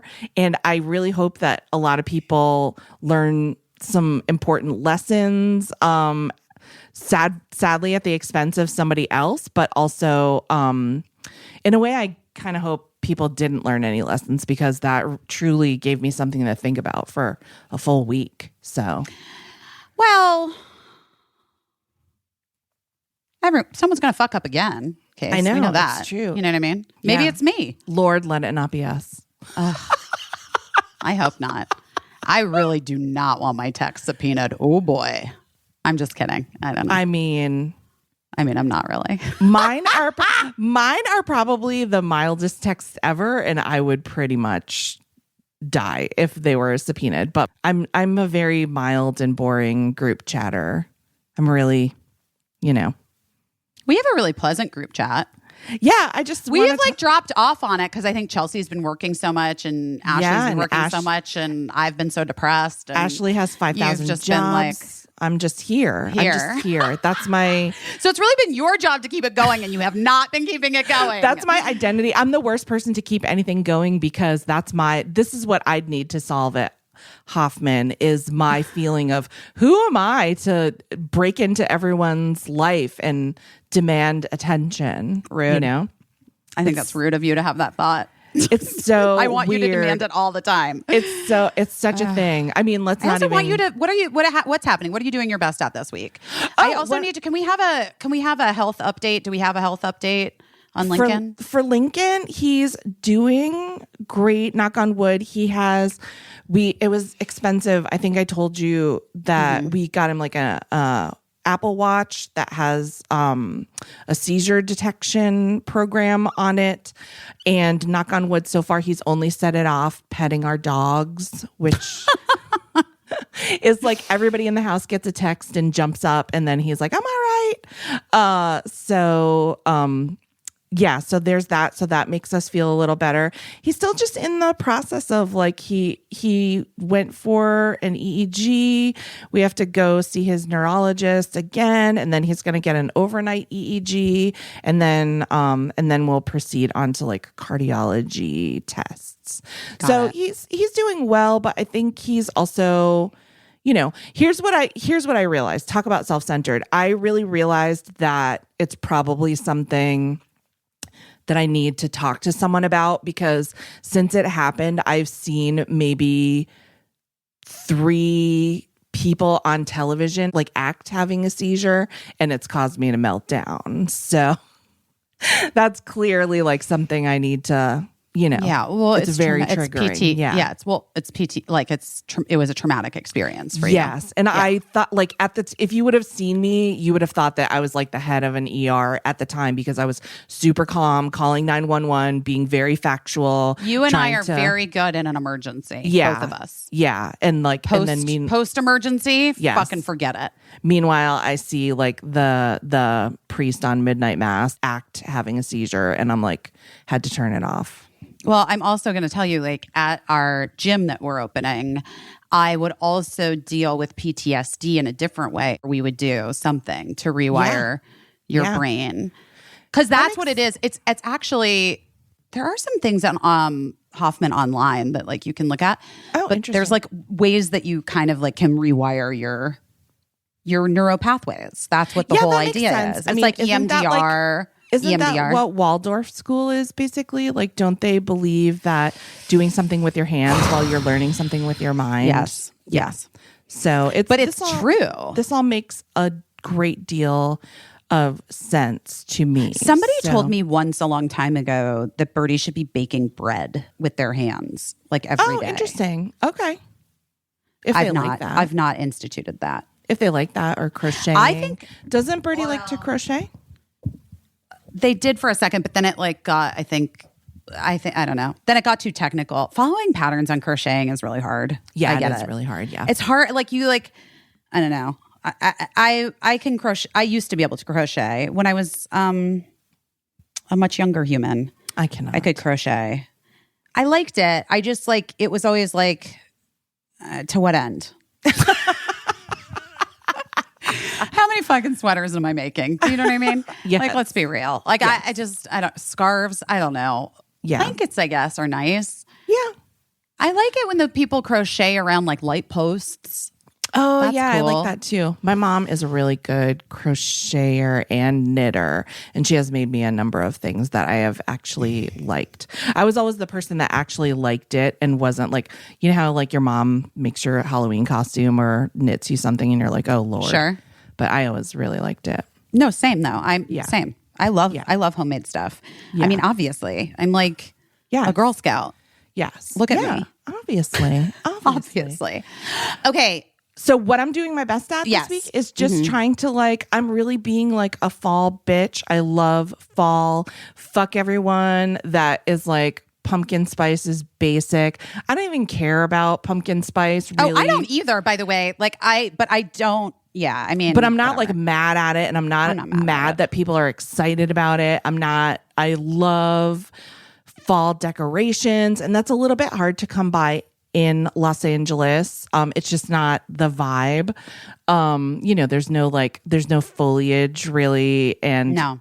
apple picking. I think you have to drive a far way to pick apples, which whatever. That's a whole other podcast to talk about Well, my can I just history say- with apple picking. But I don't know what your history with apple picking is, but can I just say this about apple picking and pumpkin picking in Los Angeles?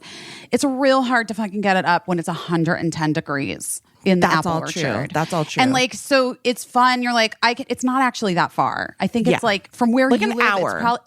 No, I think there are places that are like 30 minutes away from Oh, you. okay. All right. But, and this is the big but. What I mean, it's Again, to what end? hot. I'm gonna It's spend like oppressively hot. $30 for a bag of apples or whatever. I never knew the joy until last year. Yeah, it's not the same. When I was a kid, I picked apples to actually make money.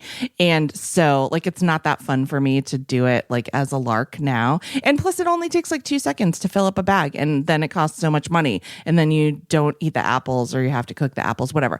But all this being said, I really love fall.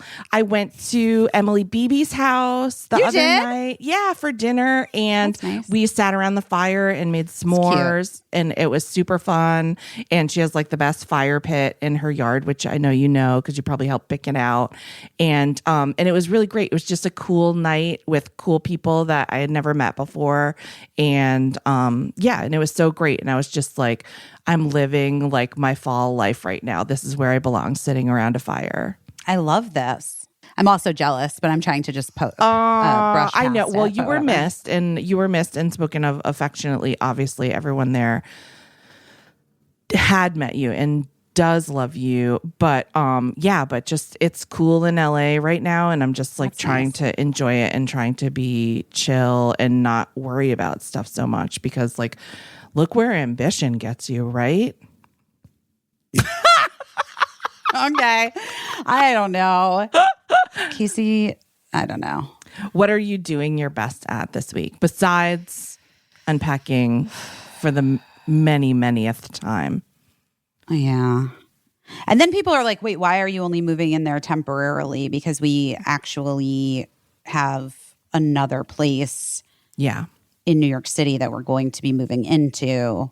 but it's not ready. It's already because everybody told me it wouldn't be, and I was like, no, I'm an optimist, and here we are in a temporary rental. I'm worried it's going to I take know. even longer. It's going to because of all the honey. shipping chain problems. Well, here's what I'm going to say. I've been very thoughtful about that in the things that I'm doing and putting into the home. Oh, And good. yeah, that's a thing that's always important to me as well. Like, I am a big believer in vintage / antique Yes. furniture / repurposing items / salvage yards. Also things / no, I don't know why I keep saying / things It's October. made. It is October. Things made locally Right. or in North America so that it's better transportation wise for the environment, but also your lead times aren't 17 Right. weeks. Right. But like, let's be real, you can't even get a fucking fridge for 15 weeks, a new fridge. That's a Right. real thing that's happened. Like every fridge, because they're all, well, there was an article, and again, in the New York Times, guys, we were just so elitist. But I don't have a subscription. I just read them for free. So I only have like I don't know how to do that. They always tell me, oh, right. Mine always are out. So I had to end up subscribing. Well, you should read less. But I like to know things. Also, the problem is I never fully understood that there was a limit on the article. So what I would do is like, I would like open an article and then just not finish it and then like try to go back later, and then you're locked out. Right. So then you're paying that, you're shelling it out. Yeah. That $3.99 for a year. Yeah. They should put like some type of thermometer that tells you how far into your 10 free. So anyway, no, there was an article about the shipping container shortage and the overseas, and like how we've just, it's super interesting just how American businesses have kind of like big conglomerate corporations and stuff. I mean, they've ruined the planet, but then they've also like in favor of making things cheaper so that they can have bigger profits. They've just like abdicated. Outsourced everything. And so we fucked. 1 year I tried to do all of my Christmas shopping buying only things made in America. And Lincoln's only thing on his list was that he wanted a toaster because we didn't have a toaster. And that year you could not find a toaster that was made in the United States. I don't know if that's still true, but I checked every toaster model, from the $10 ones at the drugstore. I mean, you gotta go to a Goodwill. Yeah. You know what I mean? Like people, there's such a bad rap to like going to like thrift stores, even like who fucking cares, guys? Like go to a fucking thrift store, recover a thing. You know what I mean? I don't know. It makes me kind of crazy. I do feel that I do want new clothes. Yeah. You don't like, you know what I mean? I do buy vintage clothes. I buy vintage clothes all the time. Yeah. But I do like new clothes too. Yeah. I'm just seeing where my hypocrisy lies in this. Well, listen, I think also sometimes I like new shit. I don't know. Yeah. I'm getting a new refrigerator. I needed a new refrigerator. Yeah. But probably won't have one, for 2 years. But anyway, so people were confused why we're only moving in here temporarily. That's kind of the story with that. I'm doing my best this week at continuing to let go of things that I need to let go of, and including the wrong idea that me needing something for myself makes me a bad blank. Right. Whatever. Mother, friend, right, partner, sister, daughter. Yeah. Podcast host. I'm kidding.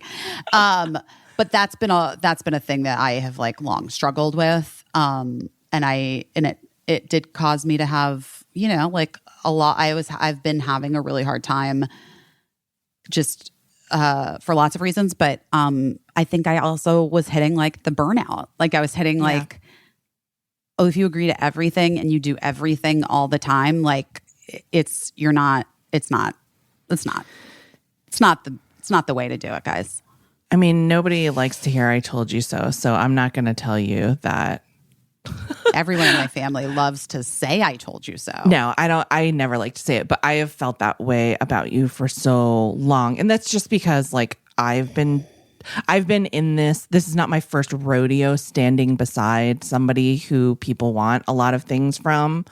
And it's not possible. And like, especially when you have a family and you want to have like any kind of balance in your life, it's just not possible. I mean, listen, I get overwhelmed with people asking me to ask you things. And I'm like, girl, I'm not her publicist. I'm not, I'm not her manager. Yeah. And it's hard. And it's hard. It is hard for me because also, like, you know, when people come to you with an ask for something, it is the most important thing in their life. Yes. Period. Yes. And you know what I mean? And or maybe that's how you always feel. Well, that's how I feel. Yes. I always think like, not that I'm the most important thing, but I always think like what they're this asking thing about is super important. What they're trying this to thing organize. is super important to Yes. this person. What they're trying to put together a thing. I've tried to put together things before. It's really fucking hard. Yeah. Like I want to give it appropriate thought and show up and Right. whatever. So that's why I feel like in the past I have majorly overcommitted just because just because I have You've I like always said that showing up is so important. It's so important to you, and But then I think you have to consider, like, if you show up to every single thing, then are you really showing up? Well, I would, Right? but then was I showing up for myself, Casey? Exactly. Sometimes you were not. Sometimes. Or most of the time I was not. Anyway, I'm doing my best at like really committing to the bell bottoms. I'm wearing, I love that. I'm wearing these today. Some bell bottoms today. I feel like those are very cute fall. brown cords. Yeah, those are. Yeah, those I are- was feeling my vibe today. I was like Yeah. really strutting around the city earlier. I did not want to come back and get on this podcast because I was just like feeling it. I kept getting stopped by people like, who recognized me because how could you not? I was strutting. I was like, I am in my groove. I'm wearing my bells. It is fall. And this truly, I was like a lunatic out there. Oh my God. So yeah, doing my best at that, and I'm like trying to breathe, continue to breathe, and keep things in perspective, and like not get overwhelmed. Like and like recognize when things go awry that it's like not a personal failure, but there may be something to learn from it. You know what I Right. mean? Right. Like even the situation at the theater yesterday, I was like that. Yeah. Sucked. And that could have easily been a thing that previously I would have beat myself up about and been like, I'm a terrible parent and that's why. But instead I was like, let's just think about why that happened and how we can help it not happen next time. Yeah. Yeah. Sometimes, I mean, literally, like the bumper sticker says, shit happens. And there's not really you can't really. It'll all be okay. It's all gonna be okay. You know what I mean? Like, even this is what I try to tell myself. And like this is not toxic positivity at all, because as we know, Busy and I hate toxic positivity. We hate it. We're not for it. No.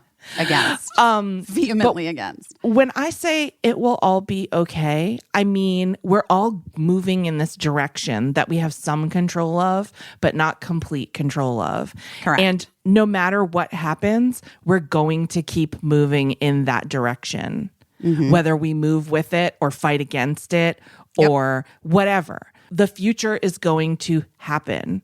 And so, like, all we can do is along the way is like do the things that we think we're supposed to do and let the shit go that we're supposed to let go and take care of each other and be kind to each other when we can, and gossip about New York Times articles that are unfairly written sometimes because that's fun, but also education. You know what I mean? But like the future is we're all moving. We're in it. moving down the road, and it'll all be okay. We're all going to the same place eventually, So, and like, not to make it too dark, but like that's the way it's supposed to work, It is the way it's supposed to work. That's the way the universe is supposed to work, and like fucked up shit is going to happen along the way. And what are you going to do? I mean, just try to breathe through it and then, That's what I best. mean by it when I say it'll all be okay. We're all gonna all be okay. getting to that place where we're all And- eventually going. Sometimes You get kicked out of your rental that you thought you could stay in until the house was ready for you to move into. Yep. And what you end up in is another place that has a Toto toilet with a bidet. Toto toilet, a great tub that doesn't leak, which was tub. like the issue at the other place. And every place, it has delightful pulls on the drawers I'm seeing behind you, or really cute the pulls built-ins. on the drawers. I mean, that enough is like that. Just a simple thing. I love circles, and the pulls are circular, and that would just make me happy. It does make me happy. Yeah. It's kind of sparkly in here. I like it. Anyway, guys, we talked to a friend of ours, John Ross Bowie. You might know him from places like the television shows Speechless, where he played Minnie Driver's husband on that show, if you guys watched that show. But also lots of people know him from Big Bang Theory, because that was, like the number one, the biggest show TV show of all time. And if you haven't watched Speechless, it's so great. You should go back and watch it. It's like, it's a good one to watch with kids too. Groundbreaking show centering disability, and it's so good. So go watch it if you haven't watched it, but not right now. Listen to this interview with John Ross Bowie first. Yeah.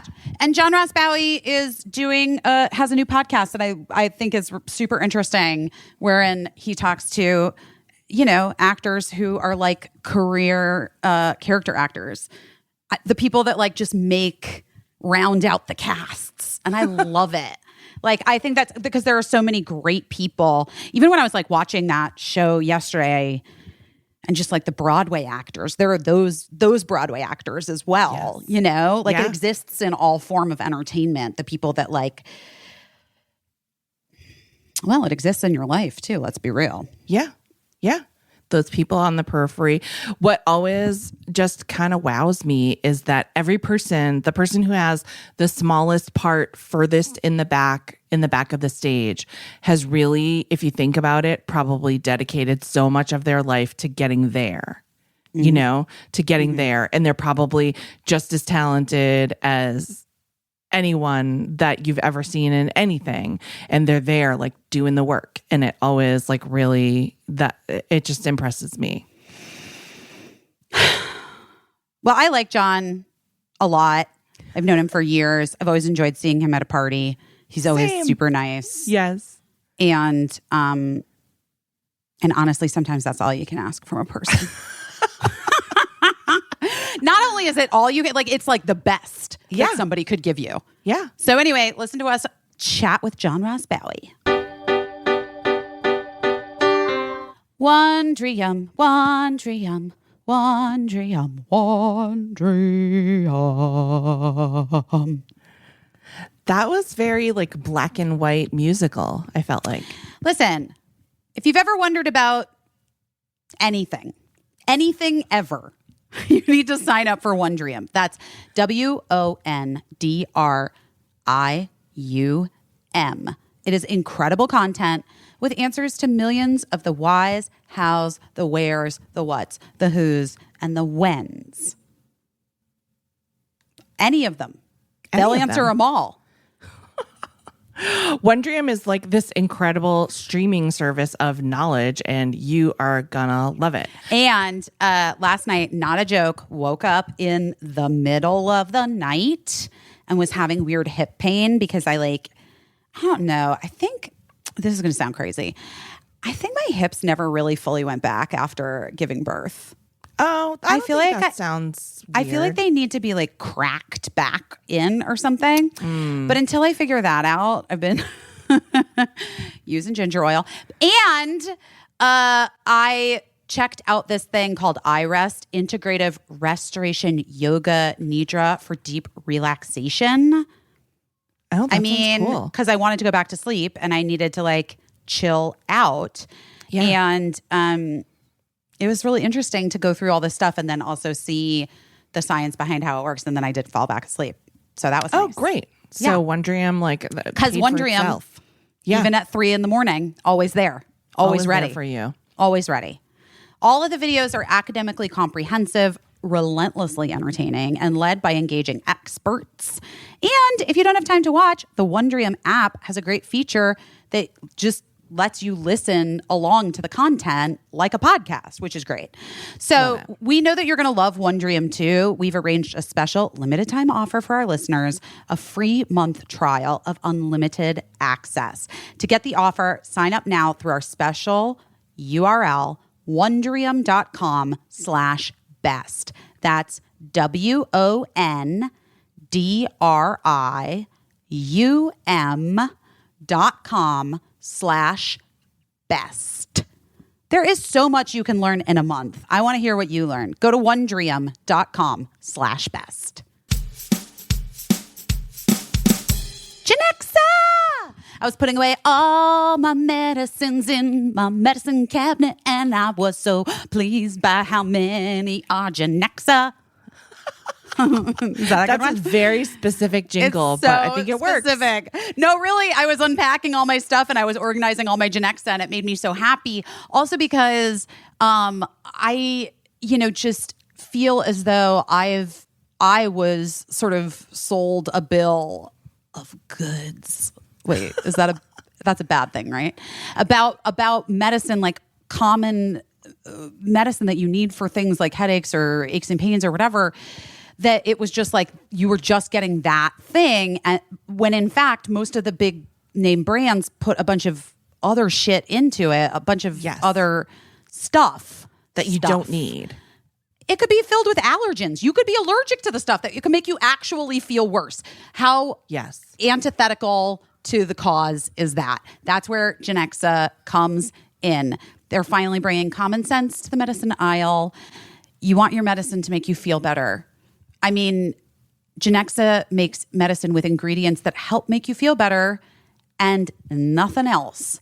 It was founded by two dads on a mission to make clean medicines. So it has the same effective active ingredients you need. When I first heard of it, I was like, oh, a holistic alternative to, pain reliever. I'm good. I want the pain reliever. No. Yeah. This is the pain reliever, the ingredient you want, but without unnecessary artificial dyes, preservatives, and fillers. Whether you need to manage pain, allergies, common cold, Genexa treats the same symptoms as the big brands. Can I just say their antacid works so well? I'm literally, you were on the same wavelength. I have been, in the last 4 days of moving, living on that antacid. It works so well. It really does. I just am very into this idea, this clean medicine revolution. It's real medicine. It's just made clean. So start cleaning out your medicine cabinet today and go to genexa.com/busy for 20% off your first purchase. Go to genexa.com/busy for 20% off your first purchase. That's Genexa. I'm going to spell it for you. GENEXA.com/BUSY. Go get yourself some clean medicine.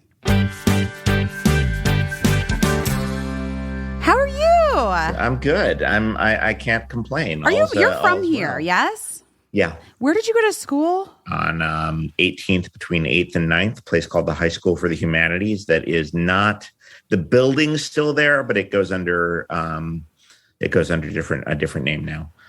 But it was I don't know how much you know about the New York high school scene, but it was Stuyvesant for kids who didn't test well. Okay. Stuyvesant is that's the holy grail of high schools, right? Yeah. Ooh. And I did not get into it. I got into Bronx science and was like, the Bronx every fucking morning, 205th Street, really? And so, and my parents foolishly were like, yeah, okay, whatever you want. You don't have to go. And so I went to a place that was literally within walking distance of my house because I lived in the West 40s. And it was great. I got a lot out of that weird little school for kids who choked on the morning of a standardized test when they were 13 and had their entire lives shaped by that. It's so weird and fucked. Well, can I just tell you, I'm almost positive that we would have had very little shot of getting our kids into private school here had we not moved in the middle of a pandemic. Oh, yeah. When when every private school experienced, like a drop in 50% of their student body because people were like, we're just going to live in Miami now forever. Yeah. And a lot of people have like returned, obviously, but the kids got into their spot. avenues. Yeah. I think private schools actually, when I was there, is a little easier because it's just like, it's getting in, but it's also transactional. But the Hunger Games of getting into like the public school that you want to go to it's insane. I don't know, Casey. I have friends who've done the private school thing here in New York, and they're like, it's not like unlike anything in the world. Like, it is so fucking hard to get kids. I mean, you can't even get into a public school. That's the point, right? Yeah. Like it's impossible. Yeah, it's crushing. I'm pretty laissez-faire about Los Angeles and the schooling situation. Having grown up in New York, my wife grew up in a town about 45 minutes north of Boston, and she's just like, you go to the high school that bears your town's name, and she it was not quite braced for the shit show that we had to face, but I think everyone is where they belong right now, and we're doing okay. That's good. That is kind of the thing. Like they do say that. I remember hearing that in or when we were applying for kindergarten for Birdie, our first kid, and like the head of the preschool saying like, everybody take a deep breath. All the kids end up exactly where they're supposed to be. And I mean, that wasn't necessarily my experience, but I do kind of get it. Like, it just is school, most of the time. And like, I think that there's a lot of overthinking that has gone into yes. it. And I also think, and this I would love to be on the record, the preschool Hunger Games in Los Angeles is such profound horse shit. It is shapes and colors. They learn to count. Depending on who you are, they pick up a little Hebrew, and that's fucking it. Okay, they'll be fine. They will be fine. And the bloodlust that goes into picking a preschool, and we got a little bit into it, but we didn't, we weren't, calling in massive favors or, trying to, not that we were in a position to make enormous donations, but we didn't really play the game too hard. But I watched people who were just like, this is her last chance at Harvard. I'm like, oh my God gosh. Almighty. You could probably so pretty weird. much leave a kid alone as long as you fed and watered them, and they would pick up most of the things that they'd learn. Well, no, Casey, first preschool. 5, very important, first 5. I'm going to just tell you, preschool is very important. It should be free all in the entire country. Everybody should have preschool. Starting at age 3, it should be free, and they should have wonderful preschools for kids. It is actually very important, but we're saying the same thing. Yeah. I just feel like it doesn't need to be Hunger Games. Yeah, the you've got to get into this preschool in order to have a successful, fulfilling life. Dude, also, I didn't go to. I never went to preschool. Did you? No, you're a Went to genius. preschool. My preschool I did. was I went to a Love Lucy preschool. reruns. You did? I did. I went to a PM preschool program in the basement of a church, and in the morning I watched Sesame Street and Mr. Rogers, and then my mom would feed me some food and then take me to the church basement and drop me off for a few hours. So I do remember preschool. What happened? I have a humiliating story from preschool. I remember 2 things. I remember seeing a boy's penis for the first, like in the bathroom situation, and being very confused because I had an older sister. I didn't understand what was happening. Sure. And then I have it's like sort of an infamous story in my family where I had watched Bob Ross on PBS earlier, maybe that day or the day before, I don't know. And we had art time, and I tried to emulate a Bob Ross painting, but I didn't get very far. And then I tried to explain what it was, but all I had really done was the background, and all the kids made fun of me.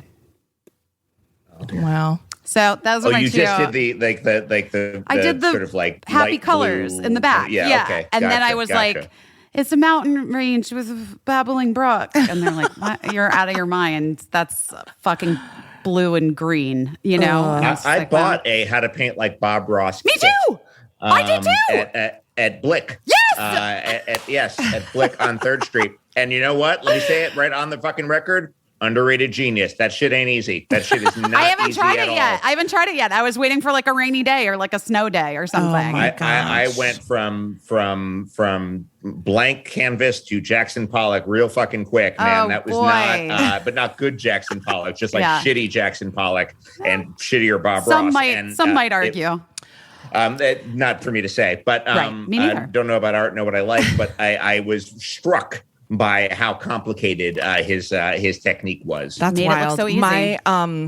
My grandmother was a beautiful painter. Most everyone in my family is a really talented artist, and I am not in the same I bet way. you. I bet you are. I bet you are. I can do something. I can like do representational art. And one time I tried to paint a painting and it just accidentally came out good. And I'm still like trying to dine out on that like one painting that came out like looking good, but I've never been able to repeat it. And it's very Is frustrating. it hanging in your house? Yeah, now? actually, an artist friend of mine made like a high quality print of it because I did like some digital manipulation, and a comic book artist friend made a high quality print, and it's hanging in my kitchen. No lie, That's magnificent. because it's never gonna happen again. Lightning struck at that moment, and it's never. My son says that happens. My son says sometimes something overtakes you, and the art comes out better than your ability. Fantastic. I don't know. I believe it. Anyway, we never introduced our friend John Ross Bowie is here. You say Bowie, right? I do. You know what? I just had a Mark said first question out of the gate. Bowie v. Bowie. It's What's- Bowie. I know, and, but I know it's Bowie. Mark knows it's Bowie, but like I think that if people have watched you over the years, perhaps on Speechless, which we love, Which is such a great show. such a great show. Oh, thanks. Yeah, I was really proud of that. It's the appropriate, the traditional Scottish pronunciation is Bowie. Okay. And so you think and David Bowie was wrong? I will go so far as to say I know David Bowie was wrong, and it also wasn't his real last name. Okay, well, it's a hot take, guys. You would It's know. a hot take. You would You would know. know.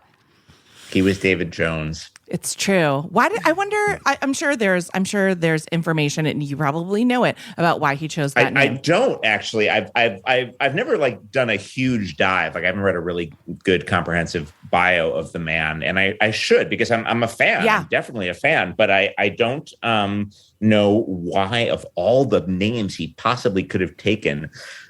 He took that one. I don't believe I think he's just strictly downcountry English. I don't think he's got Scottish roots, but he took Bowie. And I'll say this: every time I step off a plane in the United Kingdom and I go to customs, they pronounce my name correctly right out of the gate, Oh, Wow. interesting. which is interesting. Right out of the gate, they go, "Hello, Mr. Bowie. Welcome to the United Kingdom." Well, And I guess "Ha-ha." so. Then I guess it's just one rock star that kind of screwed you. Ruined the soup. I got my share of condolence tweets when he passed a few years ago, and Wow. which was remarkable. I kind of didn't. I just love the people who have social media but no internet beyond that. Like can't Google anything, can't look anything up. It is a matter of public knowledge that I am not related to the guy. Although this is weird, I share a birthday with his son Duncan. And I share a birthday with you and Duncan. We are birthday twins. Are we all May 30th? Yeah. We've probably had this talk before and I forgot. Yes, because we always wish each other a happy birthday every year, and I never remember it until like that moment. And then I'm like, oh yeah, Right. we have the same That's birthday. right. That's right. We have- Oh my God. We have the same birthday, and we have the identical being taken to see Purple Rain Yes. by our dad's story and wanting to die. This was we discovered this. We were both taken on opening weekend to see Purple Rain on a joint custody weekend with our divorced fathers. Purple Rain, which is rife with crazy misogyny and an incredibly graphic sex scene. Not incredibly never graphic, seen but it. graphic if you're 12. It's pretty. You've never seen Purple Rain? Oh my God, No, busy. I've You're never missing seen an it. American cinematic classic. You're not, but it is completely worth seeing. And But it is, I mean, there's some- the concert footage is incredible. It's I mean, incredible. it is, and obviously, and it's live, too. yes, obviously, like I'm a ravenous consumer of all things Prince. So to just, Is that a Prince tote bag over your shoulder? I mean, I'm Yes, not going to make you do like a 360 Wait, do you not degree. know that? Yeah, Casey's like the number one Prince fan. Is that a Prince tattoo on your arm? Yes. Is that a Prince tattoo on your other arm? Yes. Is is it the glyph or is it something No, I don't else? have the glyph. I have the Third Eye Girl glasses where he was wearing glasses with 3. And then I have a purple banana on my other arm, which I guess is Sure, a of course stand-in you for do. a penis. Maybe. I don't know. I think I'm not much on symbolism. I think so. I think it is. But yeah, my house is like practically a Prince museum. If you're ever missing him, please come by. I'll swing and by. come through. I definitely will. And come through. I do often. But yeah. I like that controversial new record, but the one that was all from the Vault tapes that just came out a few Welcome to months America. ago. There's Welcome to America has got some great stuff on it. It's really good. Yeah, I'm really happy with what the estate's doing. He's one of those guys where his also rans are better than most people's. Like, this is my greatest, you know? It's so good. Yeah, I love anytime.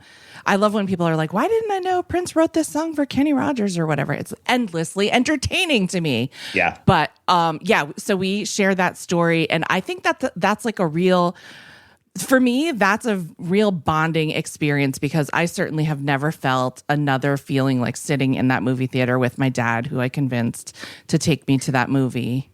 He reaches down and massages her Apollonia's crotch at one point. No, you guys know. Yeah. And my father went, may he rest. I just wanted, same dad. both R.I.P. Prince and my dad. May they R.I.P. rest. dads. R.I.P. Prince. I just wanted to unzip my skin and like run out of the theater during that time. But my dad, I will say, was a ginormous music fan. He didn't know anything about Prince. And then that last shot, that freeze frame where he turns around and like, is triumphant. Over the shoulder, yeah. Over the shoulder. And I was just waiting to hear what my dad was going to say. And he said, that kid is really talented. Thank you for introducing me to him. And I was like, oh, that made me feel so legit in my dad's eyes. So it was That's a good, really nice to hear. Really It nice. was a good thing.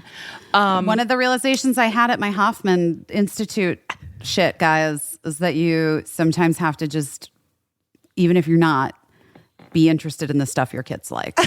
It's true. Yeah. It's true. It Yeah. makes all the difference in the world. Yeah. Rather than trying to get them to listen to or like your shit, Yeah. Oh, absolutely. which I am guilty of.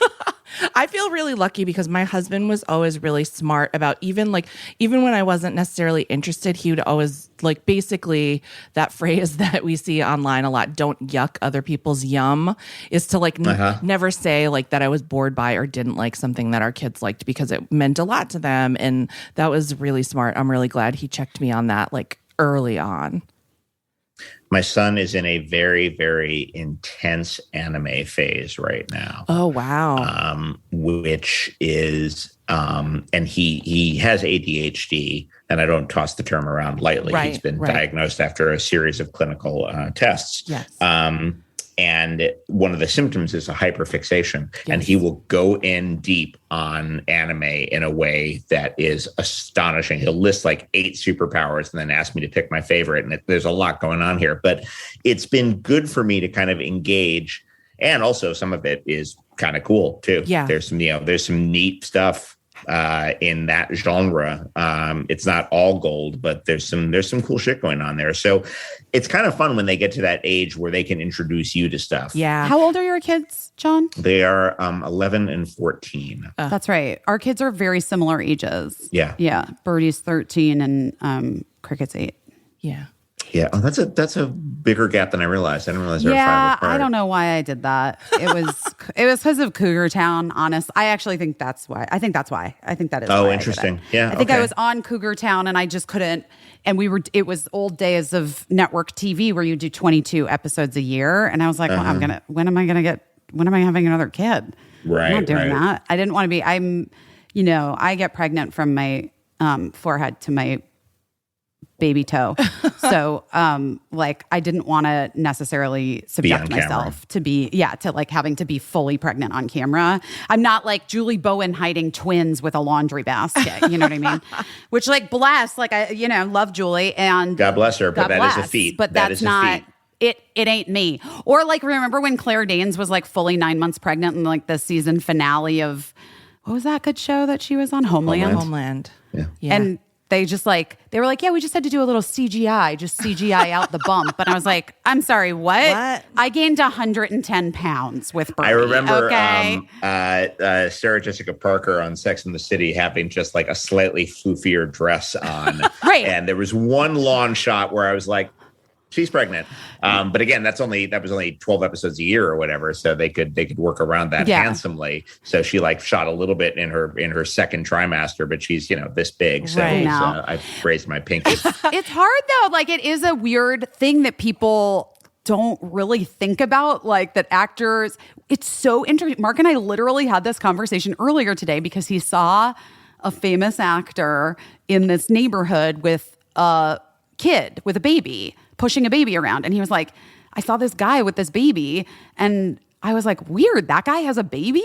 And then I was like, how would I know that? the actors can just keep working. There would be no reason why I would know that guy has a baby. Like, you get like such a break from having to be subjected to all of the things. If you don't want people to know you have children, you don't ever have to let people know that you have children. And I think people have been getting more. Have you noticed, John, that celebrities have been getting more like I don't, what's the word? Just more private about babies. Like, people are having secret babies all the time. And when I find out, I'm delighted. But, you'll find out someone has a multiple kids that you never heard about.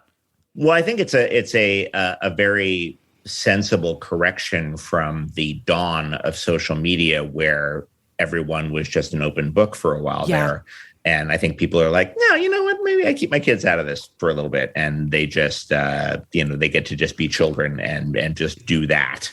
Yeah. Even pre-social media, like, I feel like the magazines, like, people were always attending events with their families. And I feel like the pandemic allowed that to just almost completely go away. Like, it's not even feasible. So many secret babies. I know multiple like famous people who had babies during the pandemic. Yeah. And like, people don't even know that they had babies. I'm here for a secret baby. I support all secret babies. But again, here's what I go back to. I wish I were a person that could have ever had a secret baby. Not possible. But when you gain 110 pounds, people are going to wonder what's going on with you. Yeah. You keep going back to that number. That's an accurate number, isn't it? Yes. Yeah. Oh, 110. Okay. Wow. I mean, With also Birdie, sometimes people just gain 110 pounds. I mean, also sometimes people just gain 110 pounds. Sure. I mean, but very clearly, I was pregnant. John, you have never been pregnant on camera, but in your time on The Big Bang Theory, on Speechless, did you ever have to hide anything that you felt like was 110 pounds? If you must ask, a horrific sense of grief one time. God. My mom died between season 2 and 3, and you can't really tell unless you're me. I'm sorry, I just took this on. I actually really appreciate that. I really appreciate the honesty. But it was in hindsight, I am able to recognize that there is something incredibly funny about, because the show had a wonderful absurdist streak in it, which I loved about it, which it was not a heavy show. It dealt with disability, but it dealt with it in a very not satirical way, but it recognized that it could lead to a lot of other craziness in your life, and it embraced that. Yeah. And so there was a lot of wacky, even, I keep going back to the word absurdist moments in it. And I recognize there's something very, very funny about having to do kind of broad comedy while I just felt like an old sock. Right. And it was, it got to a point where I think people around the set, like the makeup, my Minnie and my other co-stars were like, yeah, John's having a bit of a time right now. So John's going to like leave it all on the field and then go back and go fetal in his trailer for in between takes.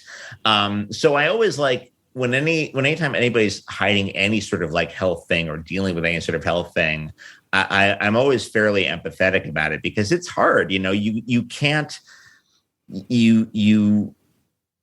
can't really bury that stuff in a job that requires a certain amount of emotional openness. Right. And to say nothing of like, there's physical changes your body goes through in pregnancy, but there's emotional changes too. And there's your hormones are firing on all cylinders. Yeah. There's a lot going on.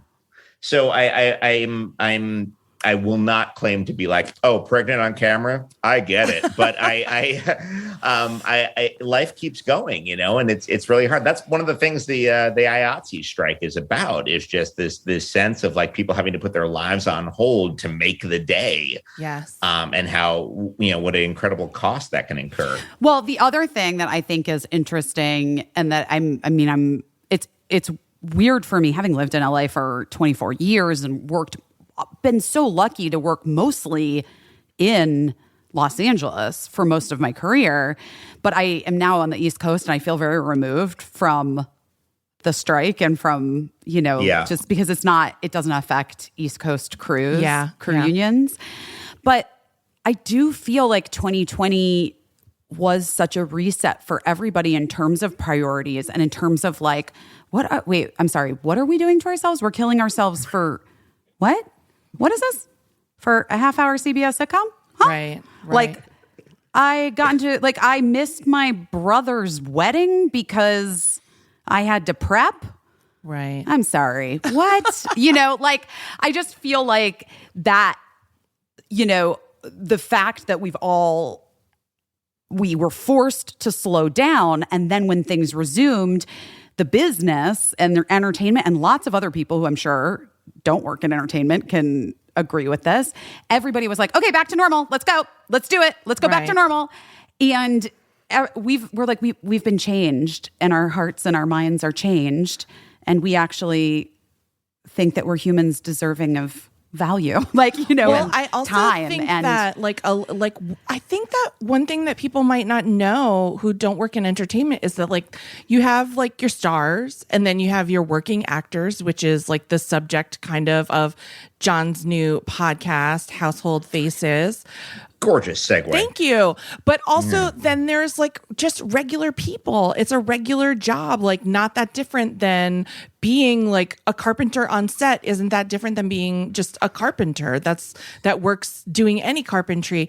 And so when the pandemic happened, I think a lot of people were working, telling themselves like, I'm building towards something. I'm building something. I'm building a reputation. I'm building a career. And like, this will pay off at some point. And then when the pandemic happened and the bottom sort of fell out for so many of our colleagues, they weren't taken care of at all. Work shut down. There was no safety net for so many people. And then people were like, oh yeah, I'm just like a piece of machinery in this larger machine that serves to profit, a lot of people, but didn't necessarily leave me in a great position to be able to take 2 to 12 months off, and I think that was like a real, I don't want to say wake up call. It was a rude awakening, I think, for a lot of people that like this business that they poured so much care into did not take care of them. Well, I think Busy's words were carefully chosen. The idea that people re-examine their priorities, and we're just like, at what point what do I have to put up with? Right. What do and look, this business can be fantastic. It can be really great, but it can also be really, really grueling for the people who have to be there 2 hours before the actors do. And because they're not actors, they can't afford to live in LA proper. So they live in Redondo Beach or Agora Hills or Ontario, Ontario. Yeah. Great airport. Decent airport. It's no Burbank, but when everyone gets tarred with the same Hollywood elitist brush, I'm like, listen, you want to throw that at me, fine, but what about the guy what about the grip who has to live in Harupa and has to make the 2-hour commute in to, make sure the trucks are in place at 3:30 in the morning, it's, there's been a massive reexamination of work. And I think that's ultimately for the good. Yeah. What about you? Is that part of the reason why you're doing a podcast?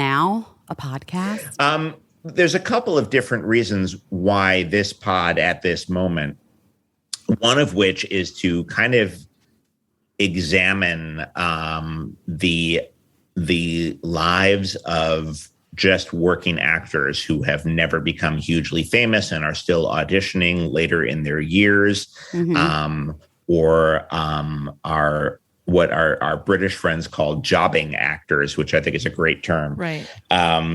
The funniest thing, John, don't you think, though, is that like you'll work with or meet someone super famous and they also consider themselves to be just like a jobbing actor. Like they're like, I don't even know where my next job is. Like, sir, you are Tom Hanks. Like we need to slow this down. You will manage. Yeah. We're pretty sure I know where your next job is coming from. You're going to get one. I'm sorry you don't. Yeah. But it's not Starbucks. But I do feel like creatively, so many people, regardless of, they do feel that way. But there are all these amazing character actors that you see popping up all the time, hoofing it. And I wanted to get into their stories and their origins and how they maintain a footing. And for so much of them, because the work hasn't been insanely, multiple houses on both coasts lucrative, it's been the sort of thing where they're really just in it for the love of it. Yeah. This is not a golden handcuff situation. They just really love acting.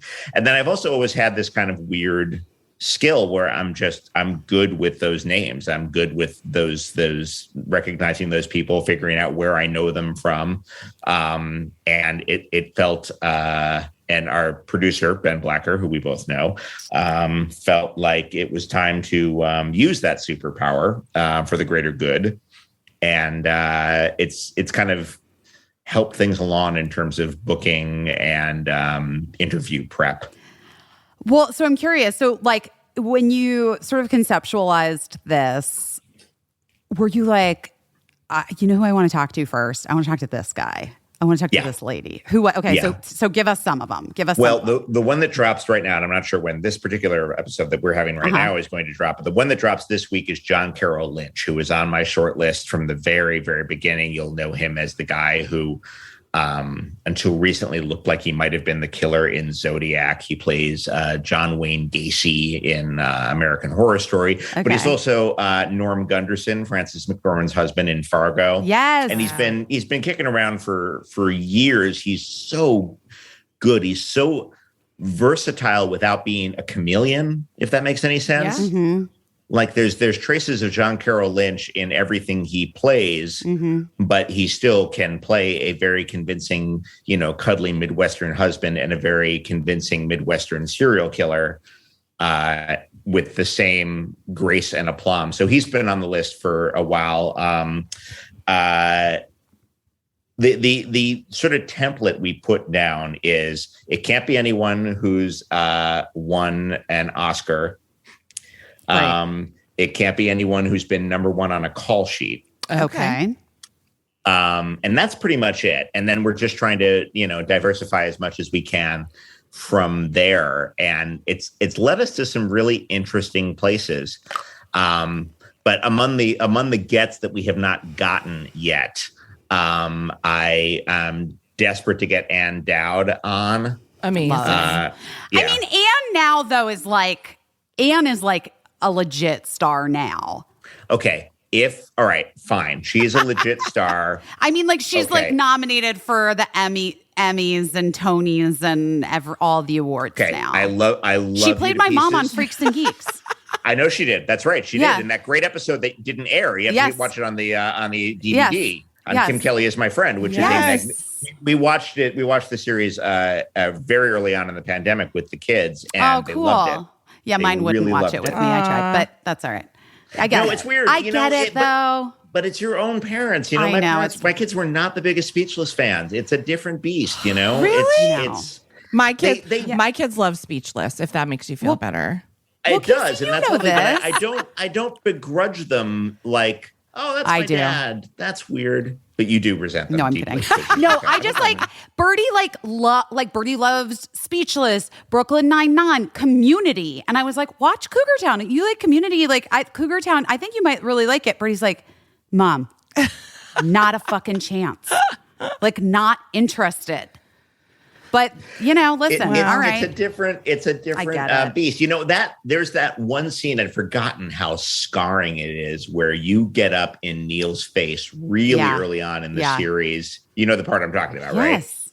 And it was something that Mean Girls actually did. Like came up and like, I bet you want to kiss me. And he was like, what is happening? I'm scared and turned on. Ah! And I can't imagine being an adolescent and watching my mom do a scene like that. So you've got to give them some. You've got to give them some room. Fair enough. But Gotta give them some room. Yeah, but I mean, Ann Dowd is. Ann Dowd's great. Truly But I mean, incredible. if you took Ann Dowd into a Starbucks in Dubuque, Yes. Right. would she necessarily be mobbed?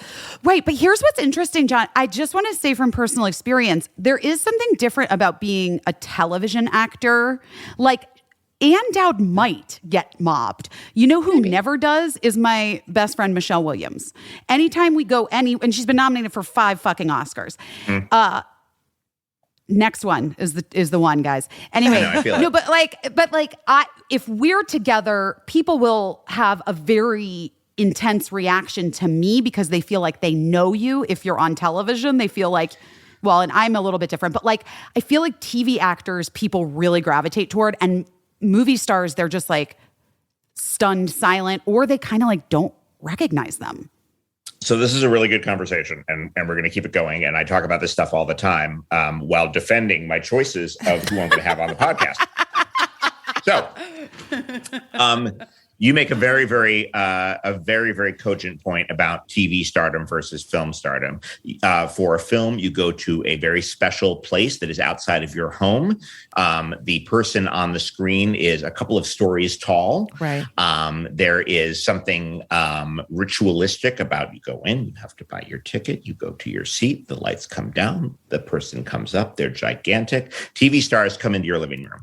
Right. Ta-da, Right. boop, they're in your living room. They're like a utility at this You point. can literally go to the bathroom, in between like watching, like you can during a commercial, whatever, you can like leave them, go to the bathroom and come back. You can do like the most basic human shit. You can pause them. True. So there's something very ritualistic about going to a movie and the lights go down and the person in front of you is several stories high and it's almost a sacred experience. TV, it's on in your living room. Yeah, you right. have total control. You can pause this person. They work for you. They work for you. They work for you. And, They are yours. And you can take them for granted. Right. I get recognized a fair amount from Big Bang Theory, but I am very rarely recognized by name. I am very rare. It's Right. mostly like, hey, are you the guy who plays Barry Kripke? It is not I am not and if they do get my name, they have clearly just Googled me and they mispronounce it. And it's like literally, you can see sometimes people be like looking at me and looking at their phone, looking up at me, and they've just Googled guy who plays Barry Kripke, and like and the whole thing goes from there. And I begrudge nothing anybody, but it's the idea of like distinguishing between the genuine household names and the household faces, hence the title of the podcast. Now, okay, so I do have a question about, because Big Bang Theory is like one of the most popular shows Of all time. Of all time. It was one of the most popular shows of all time. And so not a lot of people will Of all time. Of all time. Not a lot of people will have experience feeling that you're talking about. Is it so weird to be so widely recognized but not so widely known? A little bit, yeah. I think it's strange. I think the other guys on the show do have name recognition. The main series regulars do. I think people know who Jim Parsons' name is, and Mayim has been famous for 4 decades at this point. Right. So, but I I think it's strange to have been on the show, but only twice a year. and so it's sort of like being Janice on Friends to a certain extent. Janice is Maggie Wheeler. Yeah, I love Maggie Wheeler. Iconic character, by the way. Iconic character with a very distinct vocal pattern. I should talk to her about a couple of things. Yeah, you should have her on. Oh yeah, she works. She works steadily. Yeah. I have a terrific photo of me and Wayne Knight, Newman from Seinfeld, which is one of my prized possessions because we're, sitcom villains and there are not a ton of us. It's not a medium that has a lot of supervillains in it, generally speaking. They're not a villain. You're like an arch nemesis. You know what I mean? You're not like a villain. You're not trying to like take them down. No, that's not true. I deliberately, there were a lot of moments where I deliberately tried to sabotage him and his career. Well, it's unfair because I feel like we'd be rooting for you because like knowing you and loving you. So we probably have like an unfair perspective as viewers. Kripke could be a prick. Let me make something very clear. Kripke could be a real unrepentant prick. And it was a delight to play, and I'm so grateful. But I think one of the largest misconceptions that comes up a lot, particularly on social media, is that I'm far wealthier than I am. Because they heard about the salaries of Jim Parsons, and a lot of people who don't follow the business that closely were like, oh, that's what you make if you were on that show. Like, no, hang on. Excuse me. That's not okay. That's all right. Here's how you, when you have a quote and then you get tested and then, okay. I'm fine. Yeah. I am fine. Nothing to worry about over here, but I don't have the kind of fuck you wealth that my colleagues have accumulated over the years. It's so funny because I just think that is a thing that people think in general too. Like if you work on a TV show, you must be fairly wealthy, and like it can be a really great living, and it can also be, as we were saying, like kind of a precarious living. And those websites where you can like look up people's net worth that you think, don't get me fucking started on that. They're the not numbers right, are exactly folks. wrong. They're not right. Oh my God. I wish there's mine one was. out there that posits that I made as much that I made. I won't get into numbers. They have a number. Why not? They have a number for my Big Bang Theory episodic rate that is so high, it is not even what I made on Speechless, where I was number 2 on the call sheet. That's how wrong those websites are. Coincidentally, these people are also doing their own research about the vaccine. Neither here nor there. But listen, the point guys, of the matter is, we've said it before. We'll say it again. If you're going to do your own research, that's on you. Guys, I just looked and it says online that my net worth is $15 million. Nicely done. Do you think I would be here talking to the two of you if I had... Yes, I do. I would. I'm just kidding. But I would have a hair appointment after. I can see your house. I can see a little bit of your house, and I can see a little bit of your backyard, and I can see a little bit of that light up there, and I can picture the outside of your house. Okay, knowing the neighborhood you're in, having seen the inside of your house, and you're sitting on a lot of money if your net worth is $15 million. Is all I'm going to say. You are being very frugal. So frugal. I hope I am sitting on $15 million that I don't know about. I would like to, money should start shooting out of my laptop right now. Amazing. It's wild. But I was just teasing. I would be sitting here with you guys if I had $150 million, and I would. Okay, but I wouldn't blame you if you weren't. I don't know. I do have. Yeah, I agree, because I do have this conversation occasionally with friends of mine when somebody that we know to be like super wealthy, like has. I know a few people who are really smart with money and like invested things that they made when they were younger, not like me, who. Even though I watched Sex and the City, just pulled a Carrie Bradshaw and spent it all on shoes. Like a fucking asshole. But you were on Dawson's Creek. Shoes. Guys. Shoes. Spent it on clothes and shoes. Dawson's shoes.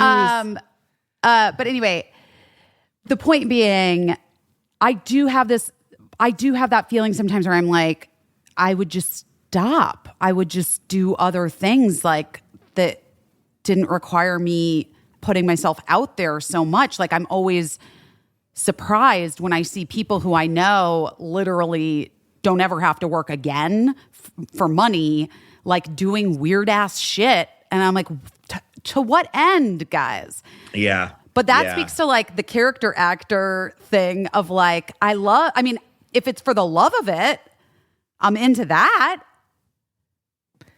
But if it's, I don't know. When you see extremely, extremely wealthy people do extremely bad projects, it's always That's like, what I so mean. is this like an addiction thing? Like can you like not have idle time because it's going to get you back on the pills, or like what are we looking at here? And it's I was fine. like, actually, I'm not literally, this is the conversation I just had. Truly, I was like, it's an addiction, right? You like, just it's an love- addiction. no, Jamie and I talk about this all the time. Love Jamie and I talk about trailers this. when you could just like buy a trailer and keep it on your property and sit in I it just feel all day. so comfortable knowing that other people have slept on this couch recently. God, it's so gross. I have to really flush. can't. I like a toilet I have to flush with my feet. This is my thing. This is my where thing. Guys, this is my thing. That's my thing. Okay, wait. I have a pitch for you. I want you to talk. Do you know who Bob Clendenin is? Yes. Bob Do you know Clendenin. Wait, Bob I do know Bob Clendenin? Clendenin. Yes. Yes, I do know Bob Clendenin. He was on Cougar Town. He's definitely one of those guys. Look him up. He's been on commercials. You know him. He's always like, he's a great. Oh yeah, he's fantastic. I get him mixed up with Don Lake sometimes. Yes, I know who Google that Don Lake and you'll be like, oh yeah, I see where that I know happens. who that But is. yeah, I completely know who.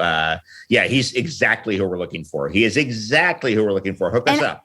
I will for sure. But I also feel like there's an interesting, at some point on your show, roundtable of the 5 guys who are always the last 5 guys for the job. Do you know what I mean? Yes. Like where they're like, well, I know if I don't get it, like Bob's going to get it. And if Bob, like, I bet you each one of those guys knows who the other, like who the guy is that will get it next. Oh, absolutely. Everyone. And once you crack 40, your pool of regulars shrinks a little bit because people give up or they move or they give up or sometimes they even give up. And giving up has a lot of faces. Sometimes it's, I'm just going to do real estate or I'm going to, live off my wife or whatever it is. But I have my regulars that I lose jobs to all the time and from whom I'm sure I have taken jobs. But your Craig Kikowskis and your PJ Burns and those like middle-aged nerds who I actually miss. The one thing I miss about in-person auditions is seeing my guys. Going in there because busy. True. Like, I love that. I would run into Mark Evan Jackson all the time, and I loved running into Mark Evan Jackson. Me too. He's a fucking delight, and he's one of those guys who's like, "What am I going to root against Mark Evan Jackson?" No, like, ever. Please, No. if I don't get it, I love for Mark Evan Jackson. I have kids to feed. He doesn't, but still. But I whatever. think He's got a cats. gift. He has a gift, and I want him to be able to spread that. Oh my gosh. All of those So guys funny. you mentioned are so super talented.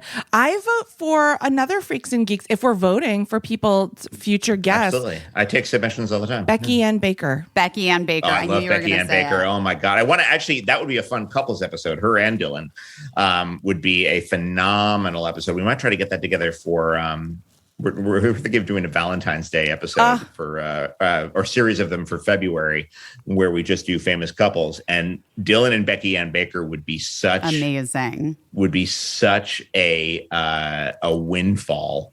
Remember when he played the pedophile in, was it Happiness. that Todd Solondz movie, Happiness? Yeah. That is one of the most uncomfortable roles I have ever seen anybody play. Really? I'd be hesitant to tell him he's good at it.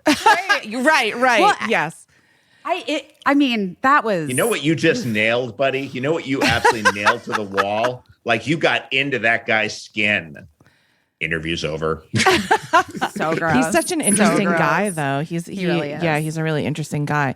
You know who? And he's got such a they live I'm pretty sure full time in New York. Yeah, they do. And, I know that. He does a ton of theater. He's a fascinating guy. I love him. That's amazing. Would you consider Coleman Domingo to be a character actor? He is, I would. right? I'd get Coleman on in a heartbeat. Yeah, Who's Coleman's that? great. He's Coleman is this he's this really interesting guy. He broke on. Did he break on one of the Walking Deads? Maybe.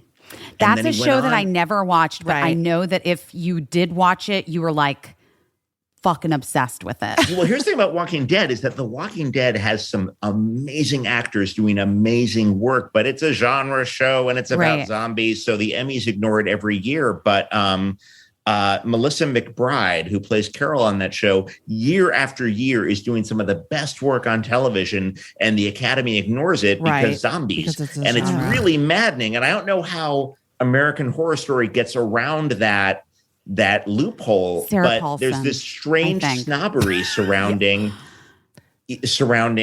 Walking Dead, which does consistently great acting work throughout. Anyway, yeah, Coleman Domingo's terrific, and he's versatile, and he has that great voice. Yeah. I'd love to have Coleman on. Yeah. We used to share an agent.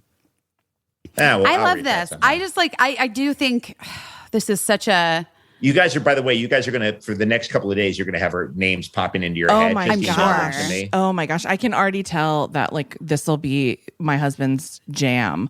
Like he's just, loves a character actor. Years ago, somebody on Twitter that we didn't even really know at the time played this Twitter game called Name That Face, which was basically like picking out very obscure character actors and like whoever could name the person most quickly, and it was on our I system. remember playing that. Yeah.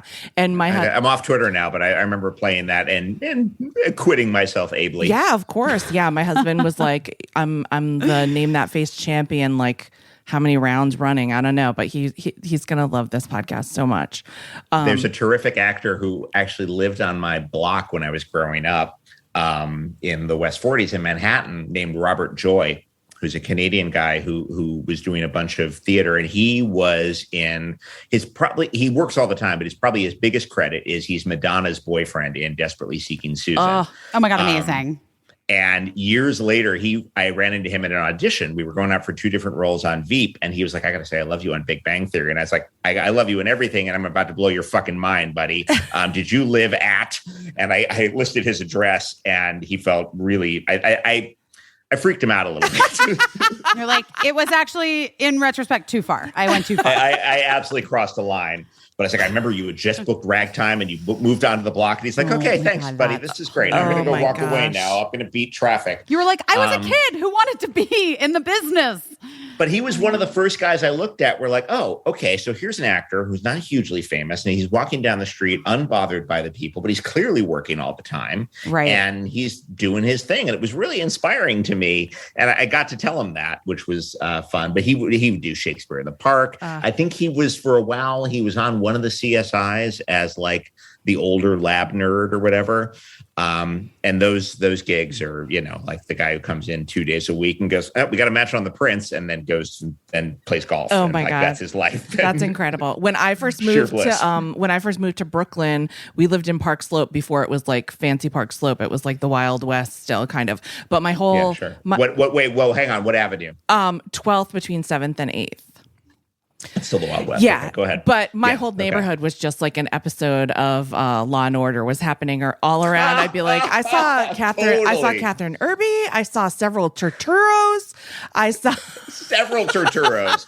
I saw one time we took our older son out trick or treating, and he was. I made a little devil costume for him, and then all of a sudden, I just heard somebody being like, "Hey, El Diablo, I want to put candy in your bucket." And then I was like, "Who's that?" Like getting so jolly with my kid, Steve Buscemi. Oh, fantastic. Oh, that's magical. It was See, Buscemi's one of those guys now who's flipped. He's transcended. yeah, you know? he Flipped yeah. the script. yes. Yeah, Boardwalk Empire, and he's a meme. And there's just like I feel like he has, he's sort of broken the sacred oath of character actors. Him, Giamatti, all those like off-looking Italians have just suddenly decided like, no, I'm a leading man now. Fuck you. And God bless them. It's very but they can't do my interesting. podcast. Yeah, they can't. They're out. No. They're out according to the rules. Sorry. Can I ask you Sorry. this? Is there someone like I think looking at Steve Buscemi's work, you could probably like maybe see that coming. I'm sure people predicted like, wow, his talent is going to transcend. Is there someone who's always been a character actor who you are just flummoxed as to why they're not the hugest star in the world? The first name that pops into mind is a friend of mine, and I don't want to I don't want to knock anything he's done. He's Right. got a respectable career. I'm always kind of confused as to why he's not more famous. Because he's so goddamn good and he's handsome as hell. You guys know Mather Zickel? No, but I'm looking him up. I'm so embarrassed. I can't believe I'm talking about this. I know Mather. He's so handsome. He's so handsome. He played, he hooks up with Anne Hathaway in Rachel Getting Married. That was probably one of his biggest high profile gigs. He meets her at an AA meeting and it turns out they're at the same wedding. Yes, I Right. do. So they end up being fuck buddies for the weekend, Yes. right? He does tons of guest work. Right. He was on Masters of Sex. Yeah, he was on Masters of Sex. Yeah.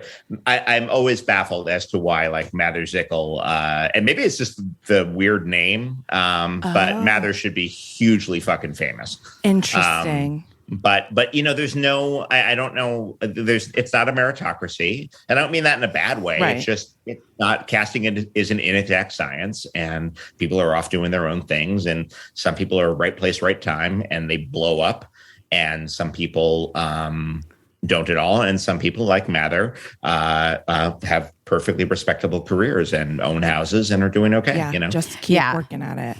Yeah. Yeah. Yeah. I mean, I think that's like also a realization that lots of people have as they age in this business, which is that there is such a pressure. If you start young enough, as I did, like there is such a pressure to have the thing that that does it for you. That, Right. And sometimes that there's also a version where you never have the thing, but you have lots of things that, add up to a really nice career. Yeah. But for some reason in your brain, and I'm speaking a little bit from personal experience, but I let this go a long time ago. But I know just from talking to friends who are actors and performers or whatever, they still kind of do have that thing in their head for a long time that, like, I'm still waiting for the thing. And it's like, buddy, you've been on 47 fucking shows. Like, Right. everybody loves you. Yeah. Your thing Hey, so- is all of the things. Yeah. It's especially in this career where you can define success in so many different ways. I think it's important every once in a while to stop and go, I'm still in a pretty good position right now. I think for me personally, I did not get a particularly early start. I was 27 when I finally said, you know what, I'm going to try acting, which is at an age when a lot of people are like, you know what? This. Yeah, I'm not gonna for get me. a degree in psychology. The world needs another MFT more than it needs an actor, and I'm leaving. So at 27, I started auditioning when I'm 28, and I'm sort of an older new face at that moment. But I had done all these other jobs. I had been a teacher, and I had done a ton of office work, and I really knew what was out there in terms of other career options, and I did not care for them. and sort of came into acting as a last ditch effort, and it greeted me with relatively open arms. And I think it's just been, I think the people who really, really complain about this business a lot should do a little more time in a cubicle and see how they feel there. I hate to say it. And if that's their cup of tea, then great. Right. Then yes, by all means, fuck this business and its mercurial moods and everything. But there's a lot of joy to be had here, and there's a lot of sustenance to be had here. And I enjoy the work.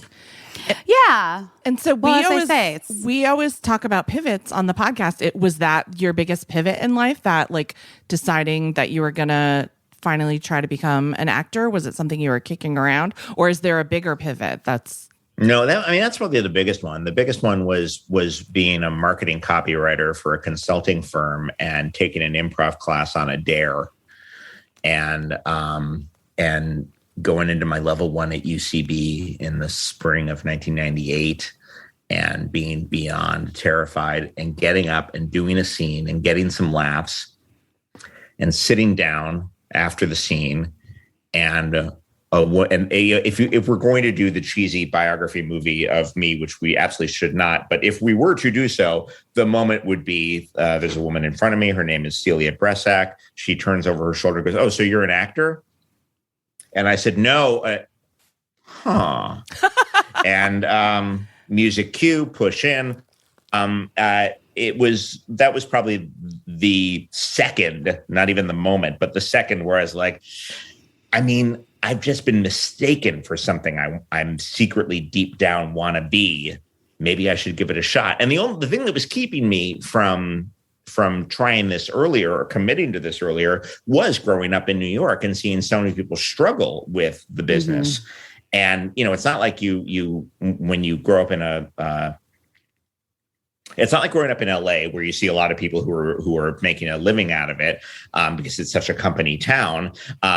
And it's not like living in Ohio where you only see the people who are making it and are on TV. Right. New York, you see absolutely every possible spectrum of show business. And you see the people who have done Broadway and are now waiting tables. And you realize what a hard thing it is. And I kind of wanted to try everything else before I admitted that deep down I really wanted to be an actor and I wanted to tell stories for a living. So yeah, that moment in the spring of '98 is my big pivot, I think, and yeah. And thanks to that, and that has made all the difference. Thanks to that woman for mistaking you for an actor. Let me ask you this: you said if we were making the cheesy biographical movie of when the you're not going to ask me who plays me, are you? Yes. No. I have someone in mind. Okay, he's probably too tall, but go ahead. I would cast Hugh Grant as you. That's perfect. I love it. I get that occasionally. Can I play Jamie? I Jamie's like, I think I get to play Jamie. Really circuitous route to making out with Hugh Grant, Busy. This is a really strange. Okay, John, all right. let me have it. Okay. I have so little in this moment. Okay. All right. I'm staying out of your way. Okay. Actually, Hugh Grant was such a dick to me once, like a couple years ago, on a red carpet. Fuck that. I don't want to make out with Hugh Grant. Well, you're not just dropping that off and not saying anything. I don't know. Further. He was like a fucking dick. He was really rude to me and Michelle. Well, I don't think he saw Michelle, to be fair. He was rude to me. I think he thought this is what happens sometimes. I think he assumed I was Michelle's publicist, at an awards show, which is by the way, that to me is the biggest hell, because if you're a person who's a dick to a publicist, that's short-sighted at best. Yeah. First of all, it's short-sighted, but it's also it just shows your true colors, which is that you would be nice if you thought I was somebody, right. But since you thought I was with somebody, working for somebody, you could essentially shove me out of the way. But even if those are your true colors, fucking hide that shit on the red carpet. You're an actor. Act like you're nice on the red carpet. Here's what I don't know. He's obviously, guys. I think he's obviously deeply unhappy. We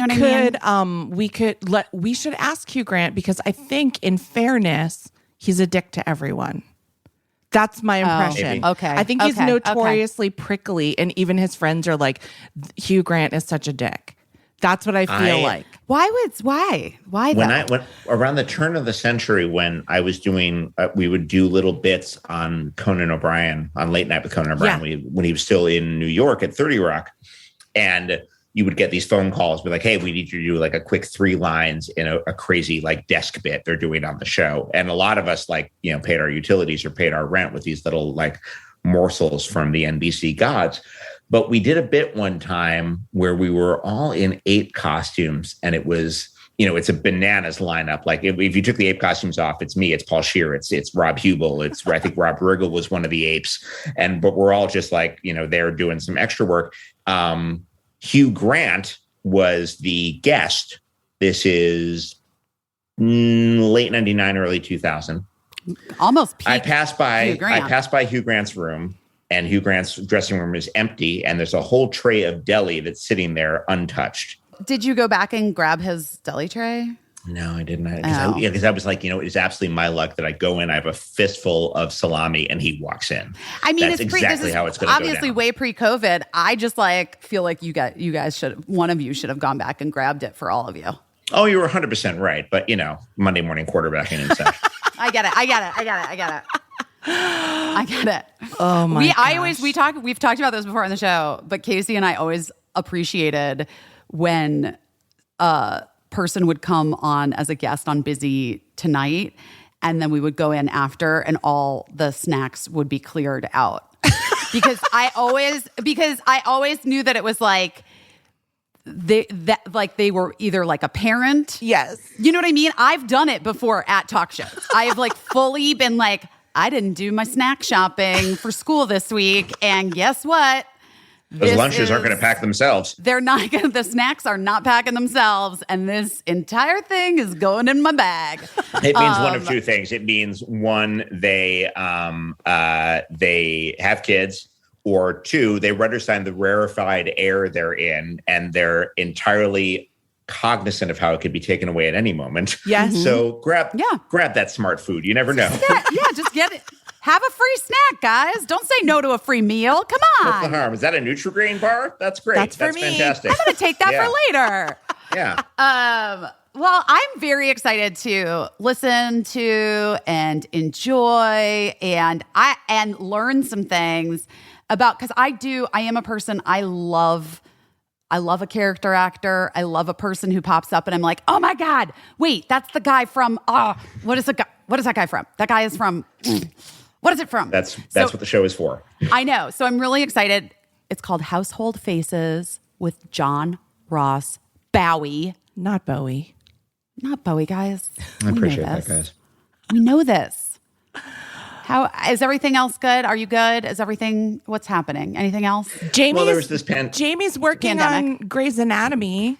My wife is working on Grey's Anatomy. She's writing on Grey's Anatomy. She's writing on the 18th season of Grey's Anatomy. Yeah, she's a with co-EP. For Speedman. That Speedman's on it. I can't fucking believe it. Oh my God. She didn't write that episode. She wrote the one where Kate Walsh comes back. Oh my God. Which is great because Kate was one of the first people we knew in LA. So it's this wonderful old home week there. I feel like I met Jamie at Kate's house like 16 years ago. When I first met Jamie. Yeah, that's probably right. Yeah. Yeah, back when this was all orange groves. Yeah. Oh my God. John's wife, Jamie Denbo, is also a really talented actor and writer. I love her deeply. We worked on a pilot together years ago, but we're both from the Boston area. So that's right. We're automatically have to be friendly and friends. She also has a recurring on the Boston set, Kevin Can Fuck Himself. Yes. Oh, that's cool. So good. Yeah. I haven't watched that show yet, but I'm behind on a lot of things, but I'm going to. There's a lot of TV. We're in a golden age, some would argue. No, I think I can't. John, I can't. It's too much. It's too much. Because I can't find the gold, you know? Because I'm like, what? How do I know what the gold is? Because it's too much. There's too much fake gold, and there's other shiny gold. There's a lot of fool's gold. There's other shiny metals that look nice, and I'm like, could be, but not. I don't know. I get There's confused. a ton of fucking pyrite out there, but there's some good stuff too. I just finished Midnight Mass, which I was watching this morning in preparation for talking to John. I was trying to really notice the background actors and the character actors, and there's it's a good show. Busy will never watch it because it's scary. Okay. But there's a lot of interesting background acting going on that show, and I think it's worth a rewatch. If you watched it, watch it again. So it's a series. It's not a standalone film. Series. I think it's entirely 7 episodes. But if you've already watched it and you enjoyed it, watch it again and watch all of the background actors because it's worth it. Oh, you got some beauties here. You got Annabeth Gish on here. Yeah, there's good. Henry Thomas. I like it when Henry Thomas works. Isn't it nice when Henry Thomas works? I love Henry. Elliot from E.T. He's maybe the most talented child that ever lived. Is that possible? I don't know. It's possible. I got so shithoused at a bar in New York in the late 20th century at one point where I ended up as one does, at drinks with Henry Thomas, who was a friend of a friend. And I cornered him, not about E.T., but about Cloak and Dagger, which was another joint custody movie. I was obsessed with Cloak and Dagger. Fuck off. No, it was my favorite movie. Here are the people I've talked about this movie with. Henry Thomas, and now you. That's it. Nobody else. everybody treats me like I'm fucking insane. I'm like, no, it was an action movie with Dabney Coleman in a sympathetic role. Yes! Wait, John, do you even understand? Mark, who thinks he knows everything, obviously, is like, that wasn't a movie. What are you talking about? Completely He's like, are fucking you talking movie. about that movie with Matthew Broderick where they like play the game? I'm like, That's no, War Games, that's you War asshole. Games. No. Sorry, I called your husband an asshole, but he's being an asshole. I'm talking It's about fine, Cloak and Dagger. truly. I just am like, Cloak and Dagger I fucking loved that movie. Cloak and Dagger is the shit. And I said to Henry Thomas, like, I gotta tell you, man, I don't do this to anybody, but you is so good in Cloak and Dagger. Oh I my love God. that movie. And he went, you were the one. And they're like, that's not fair. That's not fair. But he was right until this very moment. He's like, now next time you see him, if you're drunk, you can be like, Busy Phillips loved it too.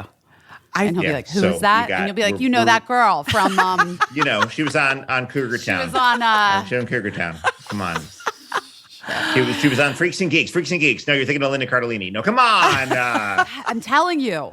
I feel like maybe there's a rewatch in the cards. Like maybe there's a bonus episode of somebody's podcast where the I have Cloak to and see it. Dagger. I'm right now checking to see if it's streaming. I think I did try to watch it and it did not hold up. Oh no. Well, maybe you have to be actually think I very did. drunk. All right, that's fair. Or stoned. There's a Marvel I could be show stoned. called Cloak and Dagger, which is I don't need that right now. That's not what I We'll need. figure out how to get a hold of it because I feel like it's just you all need Do you guys closure. remember this movie? Now I'm just thinking of movies that I think about a lot that nobody else seems to know what they are. This movie that had that guy named Brian who had an accent, like an Australian accent, and it was called FX, I think. Yeah, sure. He's a FX guy who has to stage a mafia murder. To solve, he has to solve like girls being slashed or something. That might There's be girls might be FX 2. Okay, but I watched. I liked both of them. FX 1, he helps fake the death of Jerry Orbach, who's a mafia don. And Brian, what the fuck is Brian's last name? What is his last name? Massive leading man in Australia. Yeah. And then he moved to America. He's in Breaker Morant. He's in that. He's in a movie called Bestseller with Brian Dennehy, I think. Or is that James Woods? But anyway, Brian, fuck, gotta look that up. Sorry, this is going to kill me. See, this is another thing with me. It's like Brian Brian Brown. Oh, that's why we can't remember it. It's the most basic name in the world. Yeah, I remember FX very fondly. There's great stuff in that movie. Cliff DeYoung is in that movie. That's another like feast of character actors. I mean, yes. Yeah. Is Brian Brown still with us? I believe he is, but I think he wait. Dennehy is in this movie too. Oh, he's in both. All right. Yeah. Okay. Oh my gosh. That's right. I loved that movie. Yeah. Oh, I was like FX one of my is favorites. a great fucking movie. FX is like a 1986. Oh God. That's simpler time. A Simpler treasure. time. Yeah, a treasure trove. Oh, look at this fucking cast. Joe Gravazzi, Tom Noonan, Cliff DeYoung. This is magnificent. Look at all these guys. This is character actor porn. Oh my Lord. No one better. Good No stuff. one better than Jerry Orbach, though. I'm obsessed. Yeah. Love him so much. The patron saint of New York R.I.P. City. Yeah. I think so. He really Definitely. was. All right. Well, this has been super fun. I have to go do my table read for Girls 5 Eva, episode 1 Exciting. of season Oh, 2. by the way, speaking of Girls 5 Eva, you know what else is on Peacock? What? Cloak and Dagger. Oh. Double You plug, guys, I know this is a podcast. You can't see my face. She's lit up. I've never seen such ecstatic sheer joy. I'm Yeah. so excited. I can't. I'm excited wait. too. This is gonna be fun. Okay. Yeah. Good. This is it. We're gonna sit the kids down and make them watch Cloak and Dagger today. My kids are going to last 1.5 seconds. If that, That's I'm it. very excited. That's and then I it. have the whole living room to myself. Well, enjoy that and report back, guys, if you watch Cloak and Dagger. And John Ross Bowie, you're the best. the This best. was a delight, guys. It's really nice talking to you. So nice to talk to you, and we'll talk soon. Hey, we're back. We're back. We're back. John Ross Bowie is so great. Listen to his podcast. You know what I like about John Ross Bowie? He's like, Tell me. you were saying he's so great and he's such a nice person, but he doesn't not get salty about things sometimes. Oh, yeah. Like he has like Oh, yeah. beliefs and strong opinions on things. Yes, yes. And he does it in like a way where he says what he thinks and he's never mean and he's often funny and and like he's very sure-footed in his communication with people, and I love it. I agree with that. And I agree with the assessment that like, yeah, you don't have to like be devoid. You don't always have to be like nice all the time. Like you can still have a saltiness or a bite or like whatever and not be mean-spirited. Right? Yes, it's true. There's a way to do it, guys. There's a way There to do is. it. I think the way to do it is to have like some level of love for the person or thing that you're addressing so that it can be taken with the love that is underlying it. Mm-hmm. Does that make sense? Yeah. Yeah. Or like Sometimes though, I think people do say that, but like it's bullshit. You know, like I think that there's not real love there. You know what I mean? maybe, I don't know. And they're Or just like, trying to get away with it. Oh, it's my favorite Taylor Swift lyric. Guys, you know I'm always going to bring it back to Taylor Swift now that Birdie's forced me to listen to hours and hours and hours of Tay. my So God. casually cruel in the name of being honest. I was thinking about you because I was watching that show Maid that's on now, you know, about a maid, about a woman that's like, Yes, with the cutie. What's her name? She's so cute. She was on Michelle's show. She's so cute. She's so a cute. dancer. I follow her Yes. on Margaret Qualley. Okay. Margaret Qualley is the maid, the titular maid. The titular maid of the show Maid, where somebody asks her to give her name and she says Taylor Swift, and then the person's like, "Okay, right this way, Taylor," and it made me laugh and think of you. Wait, also, by the way, when I stay in hotels, I have a fake name, guys, when I stay in hotels. I don't even And- know the fake name. Should we Don't bleep tell it me out? here. Why not? You can bleep. We are. Ow, oh my God. Wait. Busy's bell bottoms almost just killed her. Just FYI. No, it was the mic. It was the mic cord. but Gina like your wanted to bell come bottom got caught on it. on the mic cord. Yeah, but Gina Yeah. wanted to come in, and I had to let the baby. Yeah, come in you gotta 'cause let her she's- in. Come on, baby. You want to get up on the big chair? You can sit on the bed. You're so cute. She's so stinky. Anyway, wait. What was I saying? Oh. I can say it and you can just bleep it out, but I Okay. think I have to change it. Well, maybe I have to, well, I don't know. It's but I was when I went down to DC and then had to leave immediately, but like I stayed in a hotel that night. Yeah. And in the morning, I mean like 5 a.m, and I barely slept and I was like a wreck or whatever. And I was like trying to get out of there. And so I went down and the like valet wasn't even open yet. Yeah. Where I had parked my car. So I had to go to the front desk and the guy told the guy my name and he was like, did I check you in yesterday? And I was like, no, you didn't. And he was like, I know that name. I definitely know that name. And I was like, oh, yeah, I don't know. Huh. Interesting. You've probably heard it before.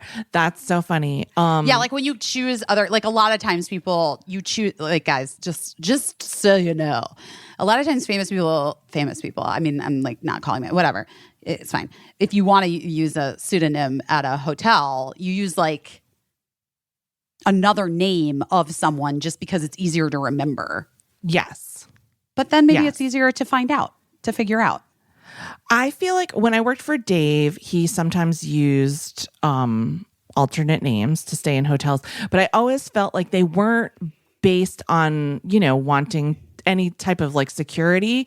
It was always like a joke name that he left. And I think it was like always about would the person like figure out the joke or whatever, which of course he would do that. I mean, mine's kind of a joke too. Yeah, it is. Yes. Well, what else you got going on this week? Not a lot. This is Monday. We did the podcast a little early today because you have stuff going on. So that Starting to get wound up. yeah. Oh, should we run by the idea with the faithful listeners? Sure. You're like, what idea? Just the idea that like when I start doing Girls 5 Eva, it's going to be harder to. I'm just going to be working a lot, and so I was saying to Casey in the goal of like kind of what we were talking about earlier, that I'm trying to make more space for the things that I need to make space for to keep me sane and not crumpling like a little tiny baby. We were thinking that we're going to continue to try to keep up with the interviews, but there may be some episodes that are just us talking. Yeah, which I don't think people will be too mad without about. an interview in the middle.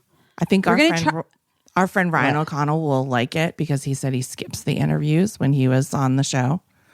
Oh, wow. So I feel like that's one vote for that. You let us know. Let us know what you think. And maybe we should just try it because, in case you didn't notice, we film the interview part. Film it. We don't film anything. We tape it separately. Yes. And so it's like it's 2 days instead of 1 day. 1 day. Yeah. And I feel as though I am trying to make things a bit easier for myself in this moment. Yeah. Because I'm excited to go back to work and I'm also nervous. Yeah. Well, do you know what I guess you only know your start date is soon. Yeah. It's soon. But then everything else is probably up in the air. Yeah. So to speak. So to speak. That seems good. Yeah, it is good. I need to I guess I should just go buy a desk. I don't even know if I have one anywhere. I don't know.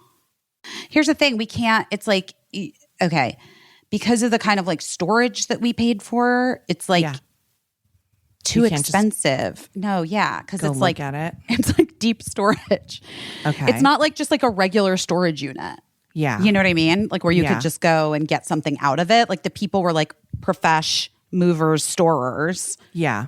And so for me to get like one thing right is not easy, and it would be like expensive, and I could probably just go to like a thrift vintage furniture store and just buy a desk.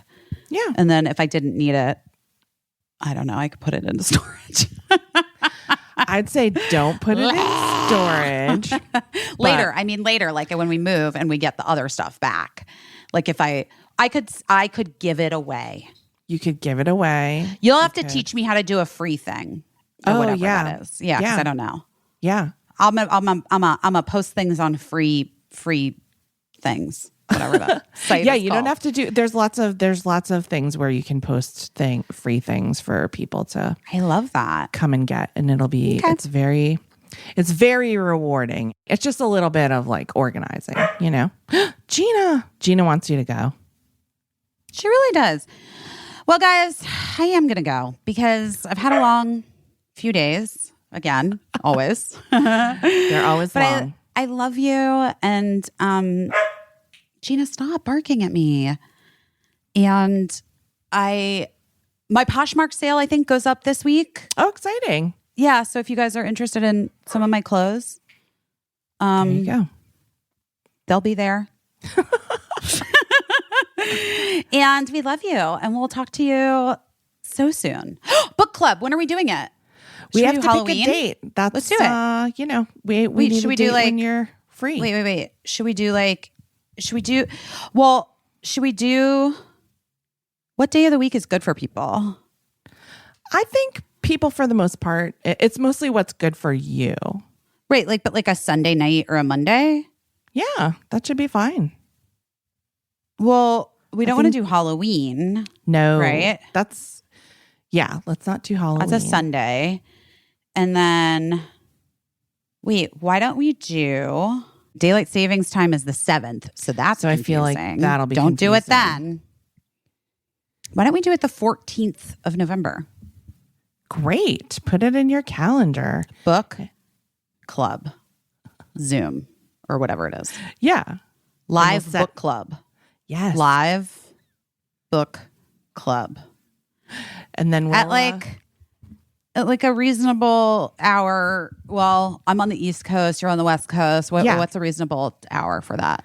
If we did it like cocktail hour for you is 9 p.m. for me. Right. So it could be cocktails and appetizers or cocktails and desserts. You know what I mean? Yes. Yes. I think that seems good. Like 6 p.m. for you, 9 p.m. for me. Yeah. And then if you live in the middle of the country, you can just eat dinner. Yeah. You can have, yeah. No, but we'll tell you what we're judgments on- eating. Yes. I'm doing desserts. You're doing appetizers. Okay, Some great. appetizers. Great. I love it. This all sounds perfect. It's all shaping up right here, right in front of you guys. As you're This is listening. how we have to do it. This is how we've got to do it. We've got to do it this way because there's no other way. I mean, there is totally other ways, but we're not doing the other ways, guys. This is where my we're at in gosh. this moment right now. We love you. Put it in your Love cows. you. More November details to come. 14th. If you haven't read the book yet, it is No One Is Talking About This by Patricia Lockwood. Get it? You got plenty of time to read it. Yep. I'm actually going to reread it. There you go. There we go. And then, yeah, let's do it. We'll call Heather. We'll get her Yeah. looped in, and then we'll set it up and get it so that people can get tickets so they can join it. All right. All right. We love you. We love you guys. We'll talk to you soon. Bye. Okay. Bye. I don't know what I'm doing, but I'm doing my best.